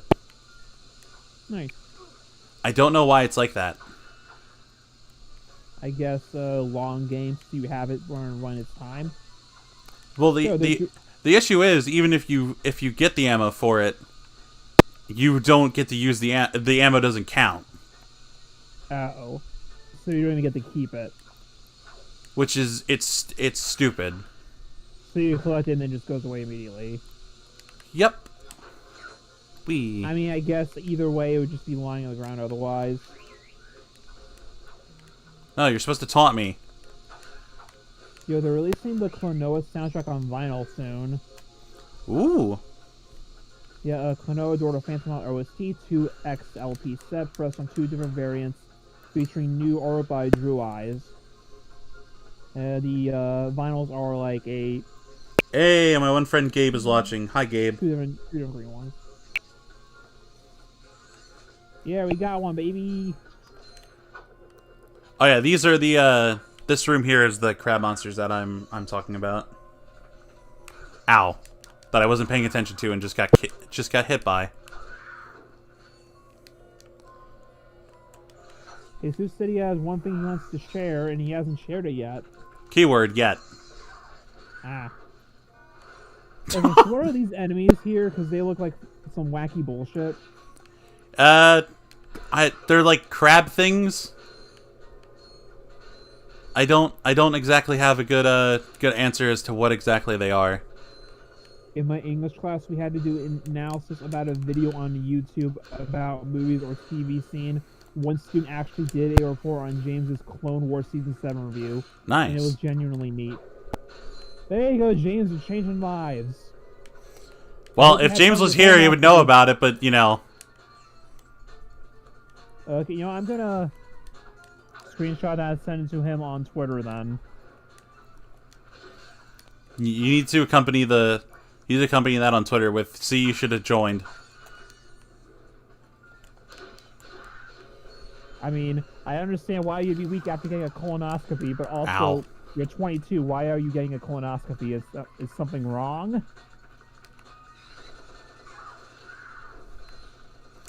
I hope not. I mean, he would tell us, right? I'd hope so. I mean, that time, like, a couple years ago when he was in the hospital for a while with his, like, head and stuff, he never actually told me what the real problem was. I didn't even know he was in the hospital with his head. The more you find out. It's like, if something was serious, you would have told us, right? I hope so.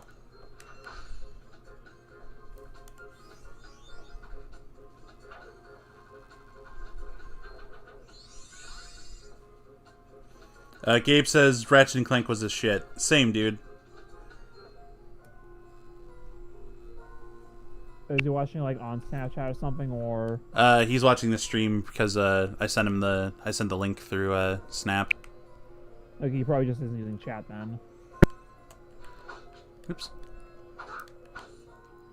Oh yeah, so these crab beasts that I've fought now, we get to fight the mother crab beast.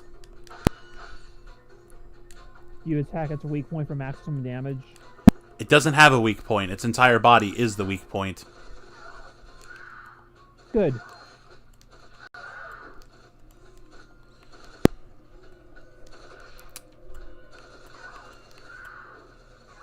The only bad part is I don't have my good old Gadgetron personal delivery assistant to buy ammo.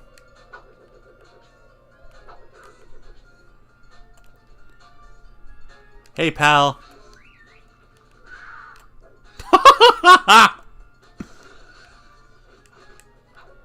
Am I gonna laugh when I see what happened?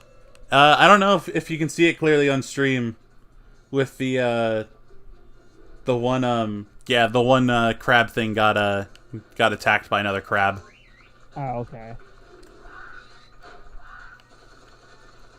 Yeah, run away. Oh, don't fall. And now I'm dead.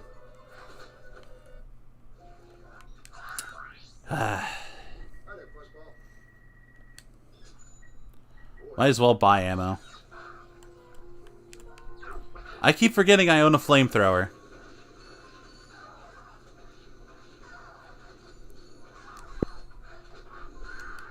You know, that was like the beginning of the end for Elon Musk when he said, I want a flamethrower. Yeah, it really was, honestly. That was when he reached the tipping point of being the science man to the meme lord into the jackass. See, the only thing I've seen him tweet recently, so I don't know if, like, whatever faces that he's dating or married finally got to him. Because, like, now all he tweets is just, like, stuff about Starship. I'm just trying to think, like, what did he have to sell to Grimes to get her to agree to fucking whatever that name was? Z12? It's a mix of Elvish, SR-71 Blackbird numbers, and I think Greek. And it's apparently supposed to be pronounced Archangel somehow. I thought it was like Kyle.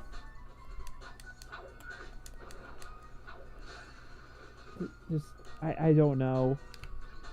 Just, what lie did he have to sell to her to get her to agree to that? You can get a new Tesla Model X. I don't know.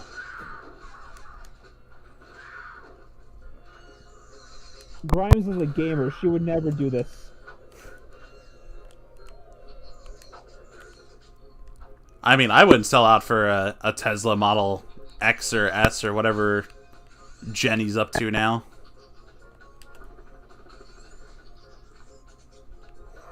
I don't get any of my Agents of Doom. No, here they come. And now we're on to the second part of this boss fight already. Oh boy.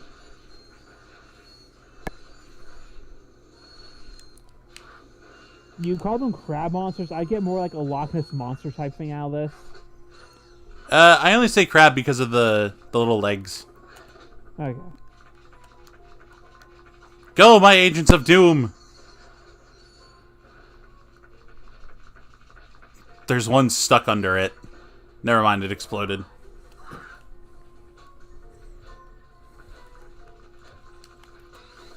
Oops, come on. Yeah, if you get the rhino in this game, you can pretty much OP your way through everything. And I don't have nearly enough bolts to get the rhino. I think it's either 60,000 or 160,000. So that's supposed to be like a late game gun. You're mainly supposed to get it like before the final boss fight with Drac.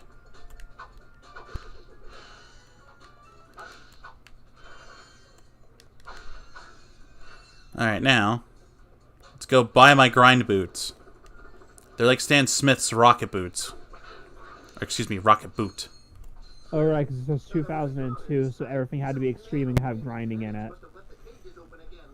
You can come down now. Honestly, a gadget engineer deserves a bit more respect. You either had to have a rail grinding section, or you had to go skating or snowboarding. I create revolutionary I think a lot of the games went with grinding. I was gonna say snowboarding, but the only one I can think of that had snowboarding was Sonic Adventure 2. Because Pac-Man World 2 had ice skates. Oops. And the Klonoa Game Boy Advance games, he was on a snowboard. Well, thanks. I'm gonna get out of here. Alright, now that I got my grind boots, let's go on a super gnarly sesh here. Oh, yeah, I don't know if you've noticed, but anytime you pause the game, the characters and weapons and stuff get stretched out because of the game being in widescreen.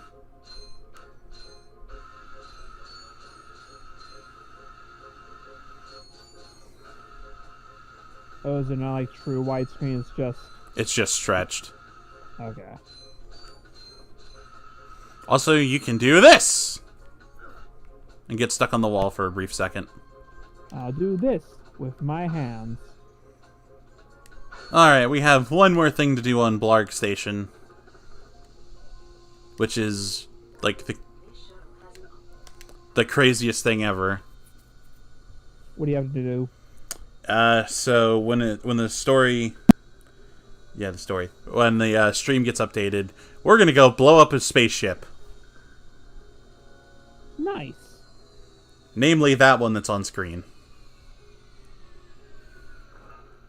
Fun fact, selecting one of the new Super Mario 35 icons for your Switch profile deletes all your system data on March 31st, 2021. That sounds about right. This meme is never going away anytime soon, isn't it? It's going away on March 31st, 2021.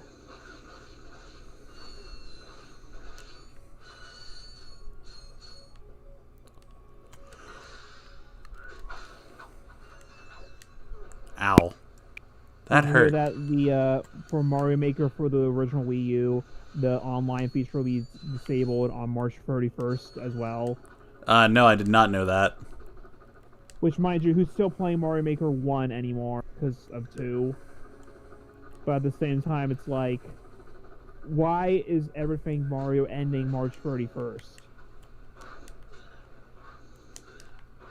They're not helping themselves with that joke. They're really not. I haven't kept up with Nintendo since they went... How do I put this? They went psychotic and sent out a cease and desist thing to, like, what was it? Big House 5? Yes. Yeah, that was only like 2 weeks ago. I feel like that's something we probably should have talked about in Shiny Cast, but I think we all forgot. Granted, I guess that's also a conversation that would have ended in two sentences of, yeah, Nintendo's fucking stupid, this is dumb. Just let them play the damn game. That's exactly how it would have ended. I think we need to do a better job policing James with the podcast because there are a lot of times where he's just picking topics that interest him and no one else. No, I know. That's why like I don't speak during a lot of the That's why I quickly just said, well, let's talk about Hades, because we know that. Well, 3 people know that. Well, that's why I also let Patrick talk about Hyrule, who's like, that's more content. Because it's like, what do I have to say about Ratatouille, the TikTok musical? I mean, I found stuff to say, but it was just mainly asking questions. Like what I'm doing here. Yeah, but at least here you know somewhat of what Ratchet and Clank is. I know it's a platformer on the PlayStation 2, and that you use a lot of guns, and that there's comedy. Jesus is asking, what's your favorite JoJo part? I like part 2 for the aesthetic that part 2 has. The one that goes to Egypt? That one's part 3. Okay. Part 6 is pretty good too. That's the second part after Araki started, or the third part actually, of when he got away from super buff people and more normal looking people. Part 8 is just wild. Oh, I didn't know they were up to part 8 already. They haven't animated it, but I know he's still working on it. Well, the last thing that was animated was part 5, right? Yep. And part 6 is in development. With a question mark next to it. I mean, JoJo's also been going on for a while, though, because, like, that was even, I think, back in the 90s, right? Yeah, I think if I remember right, it started in either 88 or 89, which, like, was right when Fist of the North Star, like, ended. I'd imagine it was probably, like, a hiatus at some point, too, and then it got popular, and then they kept going, right? I'm not sure if that's what happened or not. So I think if I remember right, the third part was supposed to be the final one. And I guess it came back later on, and that's when it got super huge popular now, right? Jesus says 1987, so I was off by a year. It takes place in FNAF times. Well, no, see that's the weird part. The first part starts technically in like the late 1880s. And then I think they're up to like the 40s now. Part 3 takes place in the 90s. Oh, okay. And then, or 1989/1988. Part 4 is 1999, and then Part 5 is 2001. Okay, when does Part 6 takes place? 2011. Okay. Then there's a universe reset. Oh, so Part 7 is back to the 1800s then. Yep, that's why we have a massive horse race and a president who is fat and then becomes ripped. And is looking for the corpse of Jesus Christ.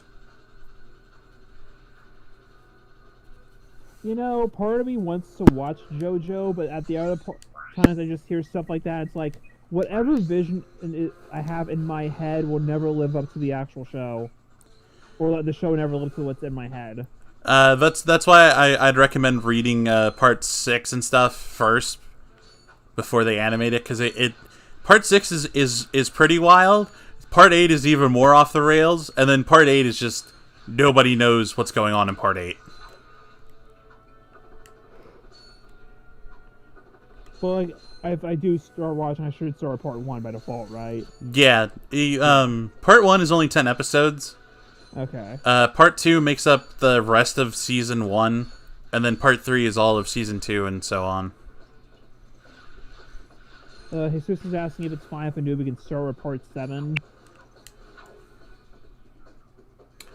You could technically start with Part 7, because it's an in-universe reset. I'm sure there's probably references to things that happened before, but like since it goes back in time, it probably gives them mostly a clean slate, right? Yeah, I think the only thing that really changes is that Dio isn't really associated with the Joestars in the the new timeline. He's just kind of a side villain at that point, who gets killed and then comes back. I reject my humanity, JoJo. Oh, no. See, he turns into a dinosaur. I'm not lying. That's what his stand is. So he's a vampire dinosaur? No. He just turns into a dinosaur. Because isn't he a vampire at one point? He's a vampire in part 1 and part 3. And then he can turn into a dinosaur in part 7. And his name is now Diego. So the president, President Valentine, his stand D4C, which is hilarious that it's called that because it gets around copyright issues with AC/DC because they don't want to be known as Dirty Deeds Done Dirt Cheap. But his stand can go into the multiverse essentially and replace Valentine. So like if he gets injured, he can just be like, "Oh, hey, now there's a new one that you got to deal with." And I can't wait till they run out of rock stars to make stands out of and have to actually use like pop stars. I think they started doing that. Yo, when are we gonna get the Ed Sheeran stand? It's gonna be useless, but I want to see it happen. Well, there's the Foo Fighters. Although they're just... I foo for you. Oh yeah, they also called it Filthy Acts at a Reasonable Price. Because like some of them are named after bands, some of them are named after songs, right? Yep. Also, this part of the game I absolutely hate. Hated as a kid.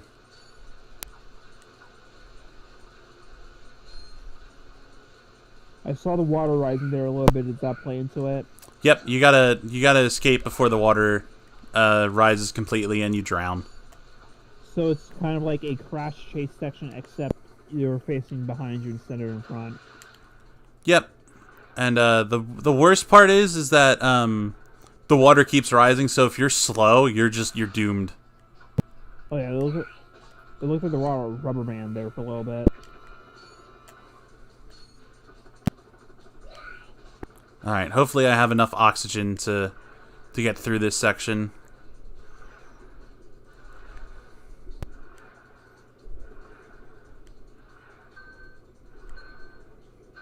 Just barely.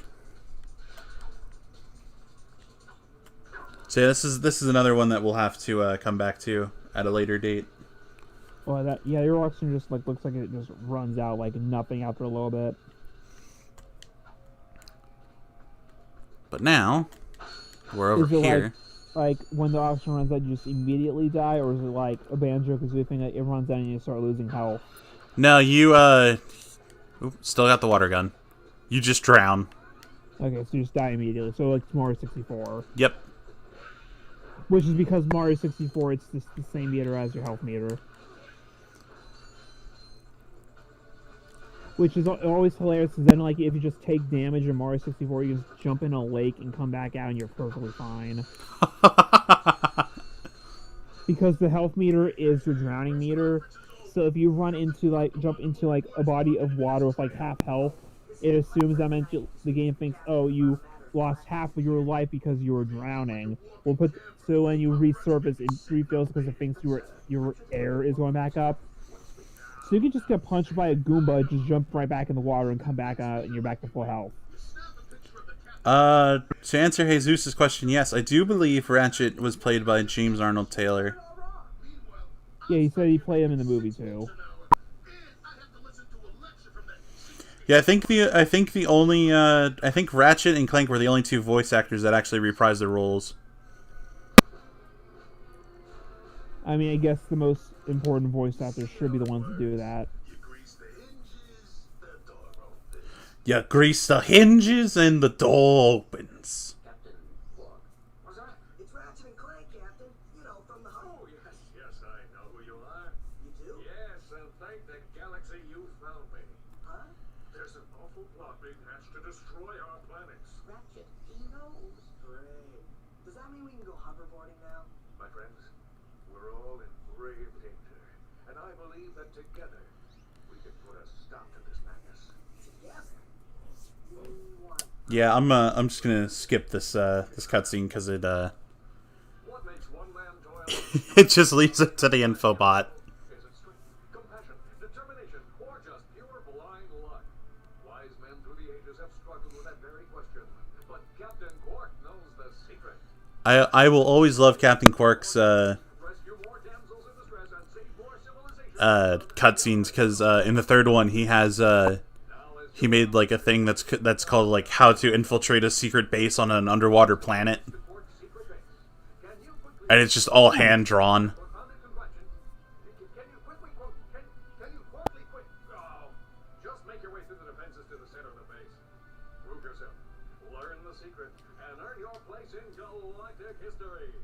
Consult your doctor before attempting any strenuous exercise. Not responsible for death or dismemberment. Ha!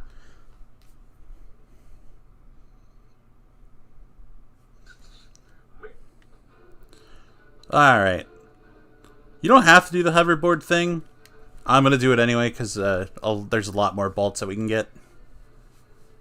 And you want as many bullets as you can to get all the stuff. Yep. All the guns later. Also, at Umbrus, we get a ship change. So we'll be on to our second ship. Nice.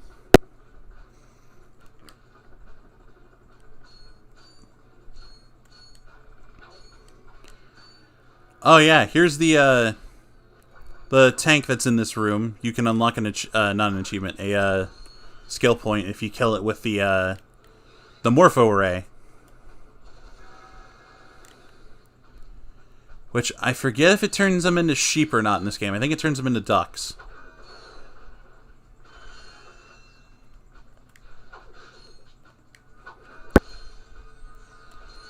Which is my favorite version of the Morpho Array. Although in the third game, if you do it, it turns them into flying demonic ducks. When you fully upgrade it.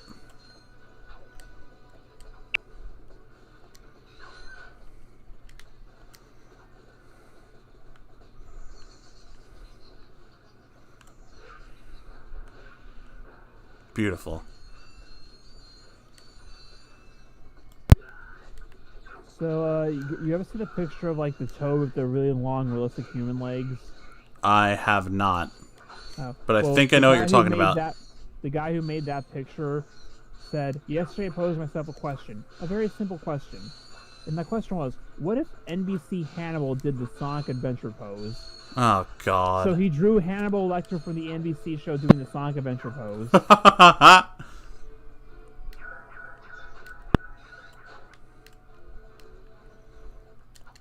I want to see Mickey Mouse do the Sonic Adventure pose, but like unironically, just in an actual Disney short.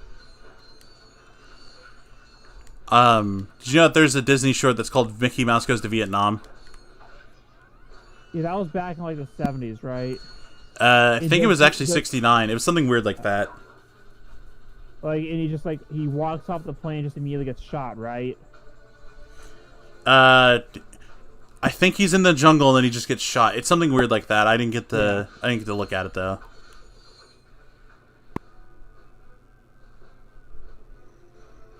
It was like that one Charlie Brown short or whatever. He just like has to like fight off everyone. I wanna like see if it's on YouTube. I'm sure somebody's got to have uploaded it to YouTube. Probably. I can just look it up right now.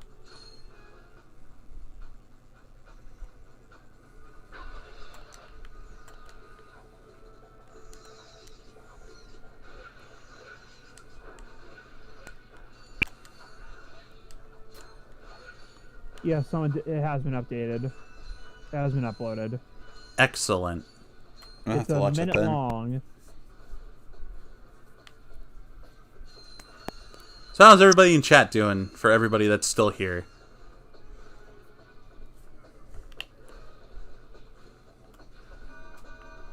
Mickey is forced to choose between Goofy and his country. Oh, have you not seen that one? No, I'm gonna watch it now. Oh, that one is amazing. It is an amazing video.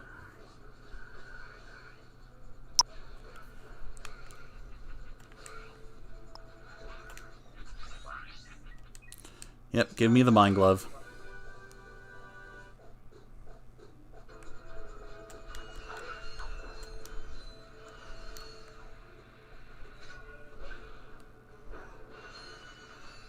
This is my new favorite weapon in the game so far.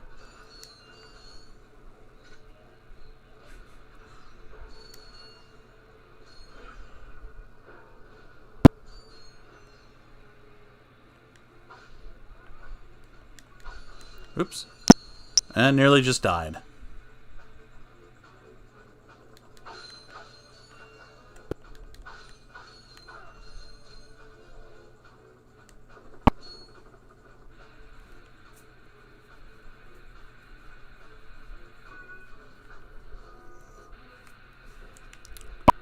Oops. I didn't nearly make that jump. But I'm glad to read that everybody's doing okay in chat. And I thank you all for coming to the second Chris and William Power Comedy Hour. Oh, you ending it soon? It is maybe 10 o'clock because I don't know what time you're gonna be heading out. I mean, I'd have to be done by 10 anyway. Yeah, so we'll probably end the stream at 10 then.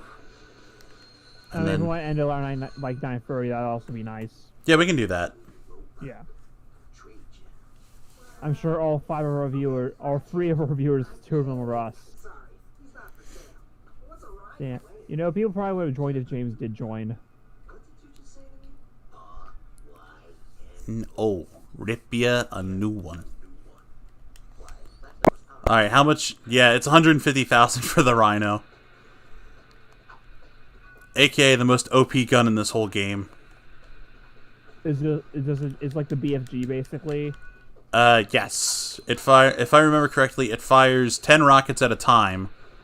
Oh God. But it only counts as one of your as one part of your ammunition. So you get 50 of those. So you're able to fire 500 rockets if you fire the whole thing in rapid succession. Do rockets like home in? Yes. So you can just stand halfway across the map, and you'll be able to. I shouldn't say halfway across. You'll be able to stand a good distance away from an enemy, and then you're just able to kill them with your incredibly OP rockets. Look me in the eye when you do it, Mickey. Make sure you tell my children, Mickey, that I love them. Alright, now, to deal with these things, is what we're gonna do. And now run. Ow, no, let me go!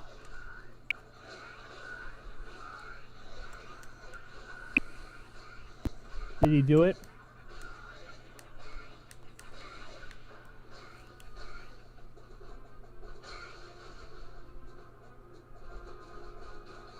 I'm gonna watch the sequel. The sequel like expands more on it.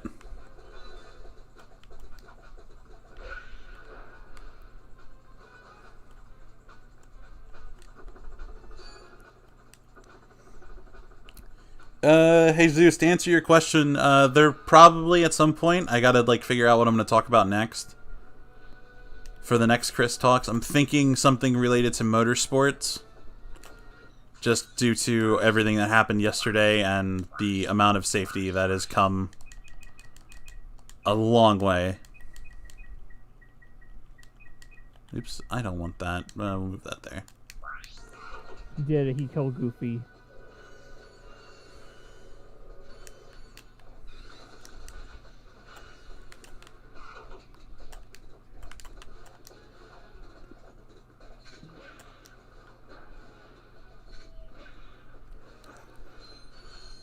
Yeah, he killed Goofy and then tells him to, I think if I remember right, Goofy asks him to tell his family that he still loves them.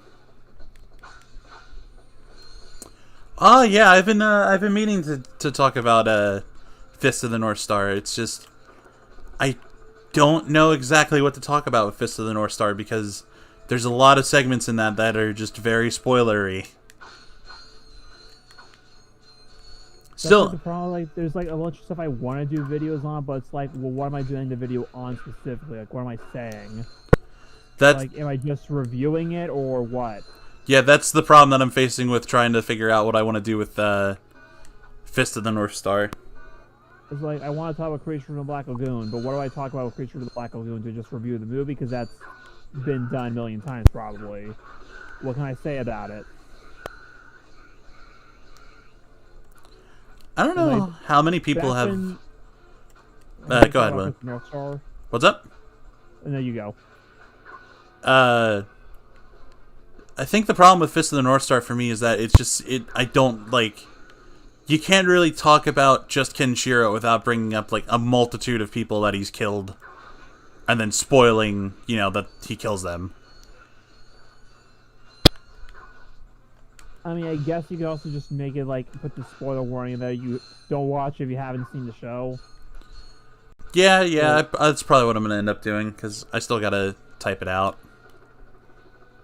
and then It's find. Like, I remember back like when we first started Shiny Cats, James said we can talk about Goofy movies since everyone's talking about them. Like, yeah, but what about it?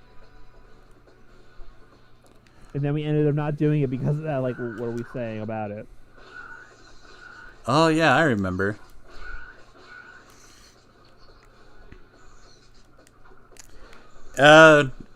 Jesus, if you watch the anime, there's not very many differences, which is interesting. They did a really good job of sticking to the source. Like a lot of times when anime differ from the manga, it's mostly just a matter of a filler having to be made to not catch up or overtake it. With Fist of the North Star, the only thing that they've really add in is that they filled out like Shin, that's Kenshiro's main rival in the first part. They just basically like fill out his roster of evil associates. Okay. Like there's a dude that's named Joker because so to explain Shin really quickly, he has an organization known as King. Everybody that is a commander in King is The name of the cards. yes, they're named after the cards. So like you have Ace, you have Spade, Queen, Heart, or not Queen. You have Spade, you have Spade, Heart, Diamond, and Club. And then under them you have above them you have Shin, who is the king. Queen is Kenshiro's girlfriend.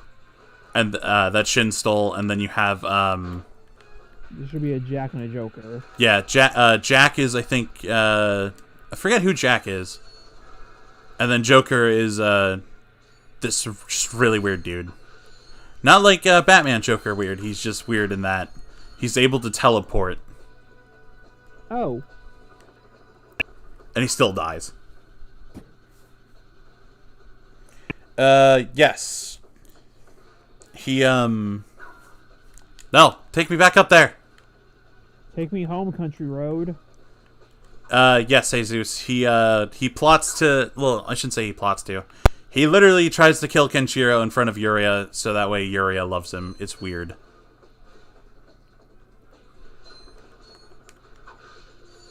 And then Kenshiro, literally drags himself from hell to kill Shin, which is oh so great and satisfying.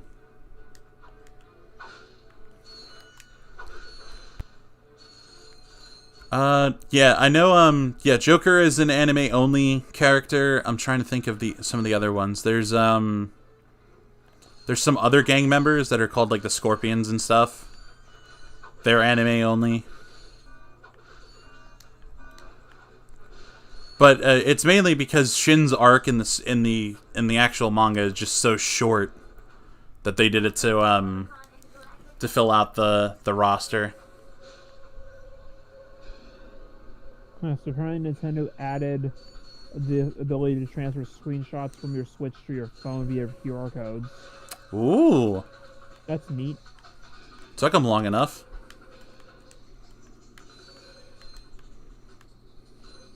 I'm still waiting for them to add like themes and folders, but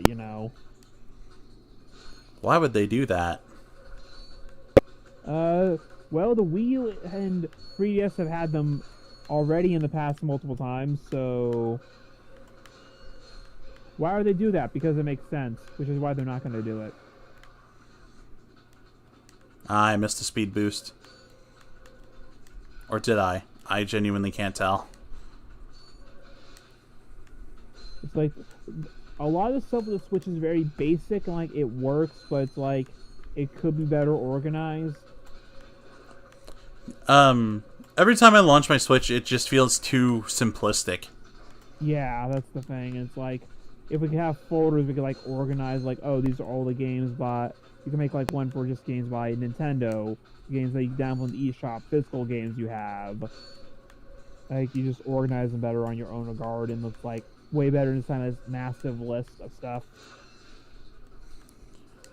Speaking of themes, I know Sony, with the PS4, they have some that they made which are, you know, related to the PS1 and the PS2. I know there's one for the PS3 which is interesting as well. Yeah, I have it for my PS4. I have like this retro synthwave '80s feed going on. Ratchet and Clank. Well, now that we have to go to Umbrus, I think that'll be a good place to stop, and we'll continue. How far are we in the game at this point? I want to say we're about a quarter of the way done. Okay. In about 2 hours, that's about fair. So I think this is, as soon as I get back to the ship, that'll be a good, great place to stop. And eventually, sometime down the line, I will restream and continue on playing Ratchet and Clank. We hope you guys were there and enjoyed it. We'll see you later. I had a lot of fun for my first stream, William. I thank you. It was a good time. Yeah, you got to at least watch the original Ratchet and Clank. Yeah. You guys want me there on Wednesday for that stream? I was actually I was gonna tell James when we started streaming that if anybody wanted to, like, I was gonna make a separate audio channel on our Discord, so that way if people wanted to join, we don't have to add them into a call. Okay. Yeah, the only reason I was doing calls for the other ones is because I didn't want people joining in like randomly halfway and then just leaving immediately when they realized what we were doing. Yeah, we don't need an incident with moving mad. Yeah, that's specifically who I was talking about. Too. No, I know. Unfortunately, like he's fine. He can just get a little out there, and like I don't want him to like randomly bring in some of his friends because that's problematic. Again. Because what's his name? Lucky, I think. Yeah. That guy hasn't joined any other games, luckily, at least. But if he does, and we catch him, like, no, that's just an immediate kick.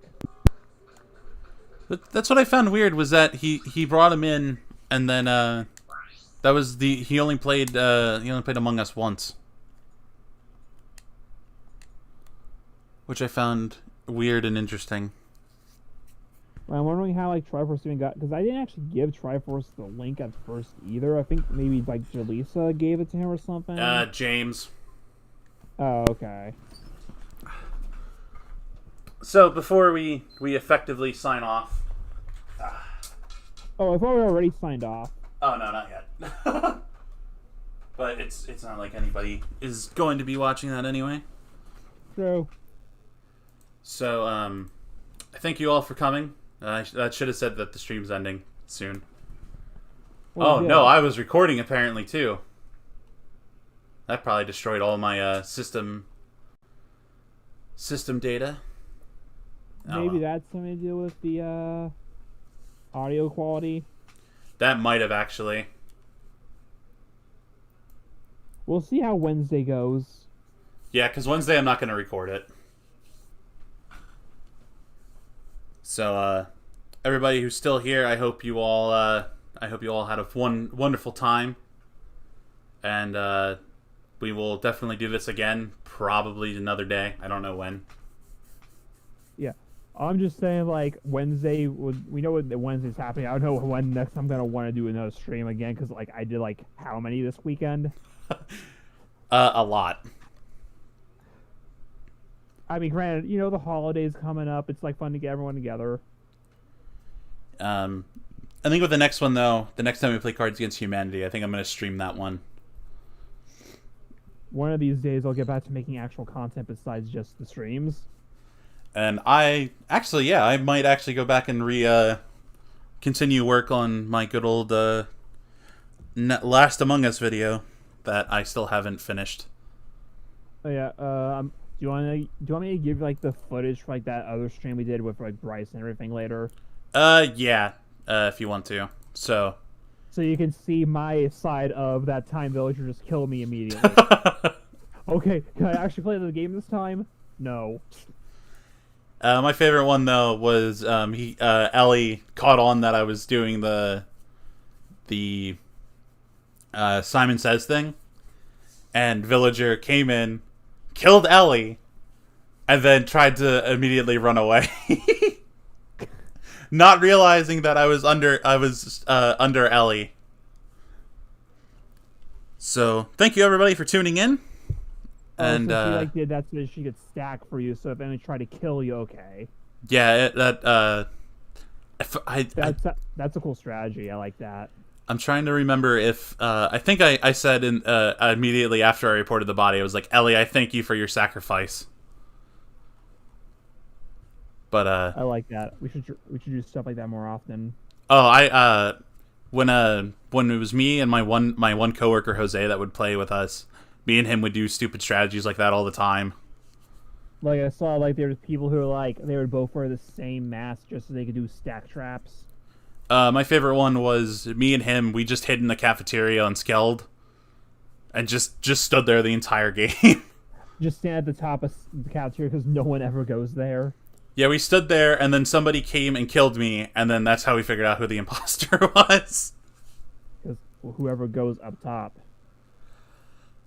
But with that, we will see you all in the next stream, everybody. Bye. Have a beautiful time.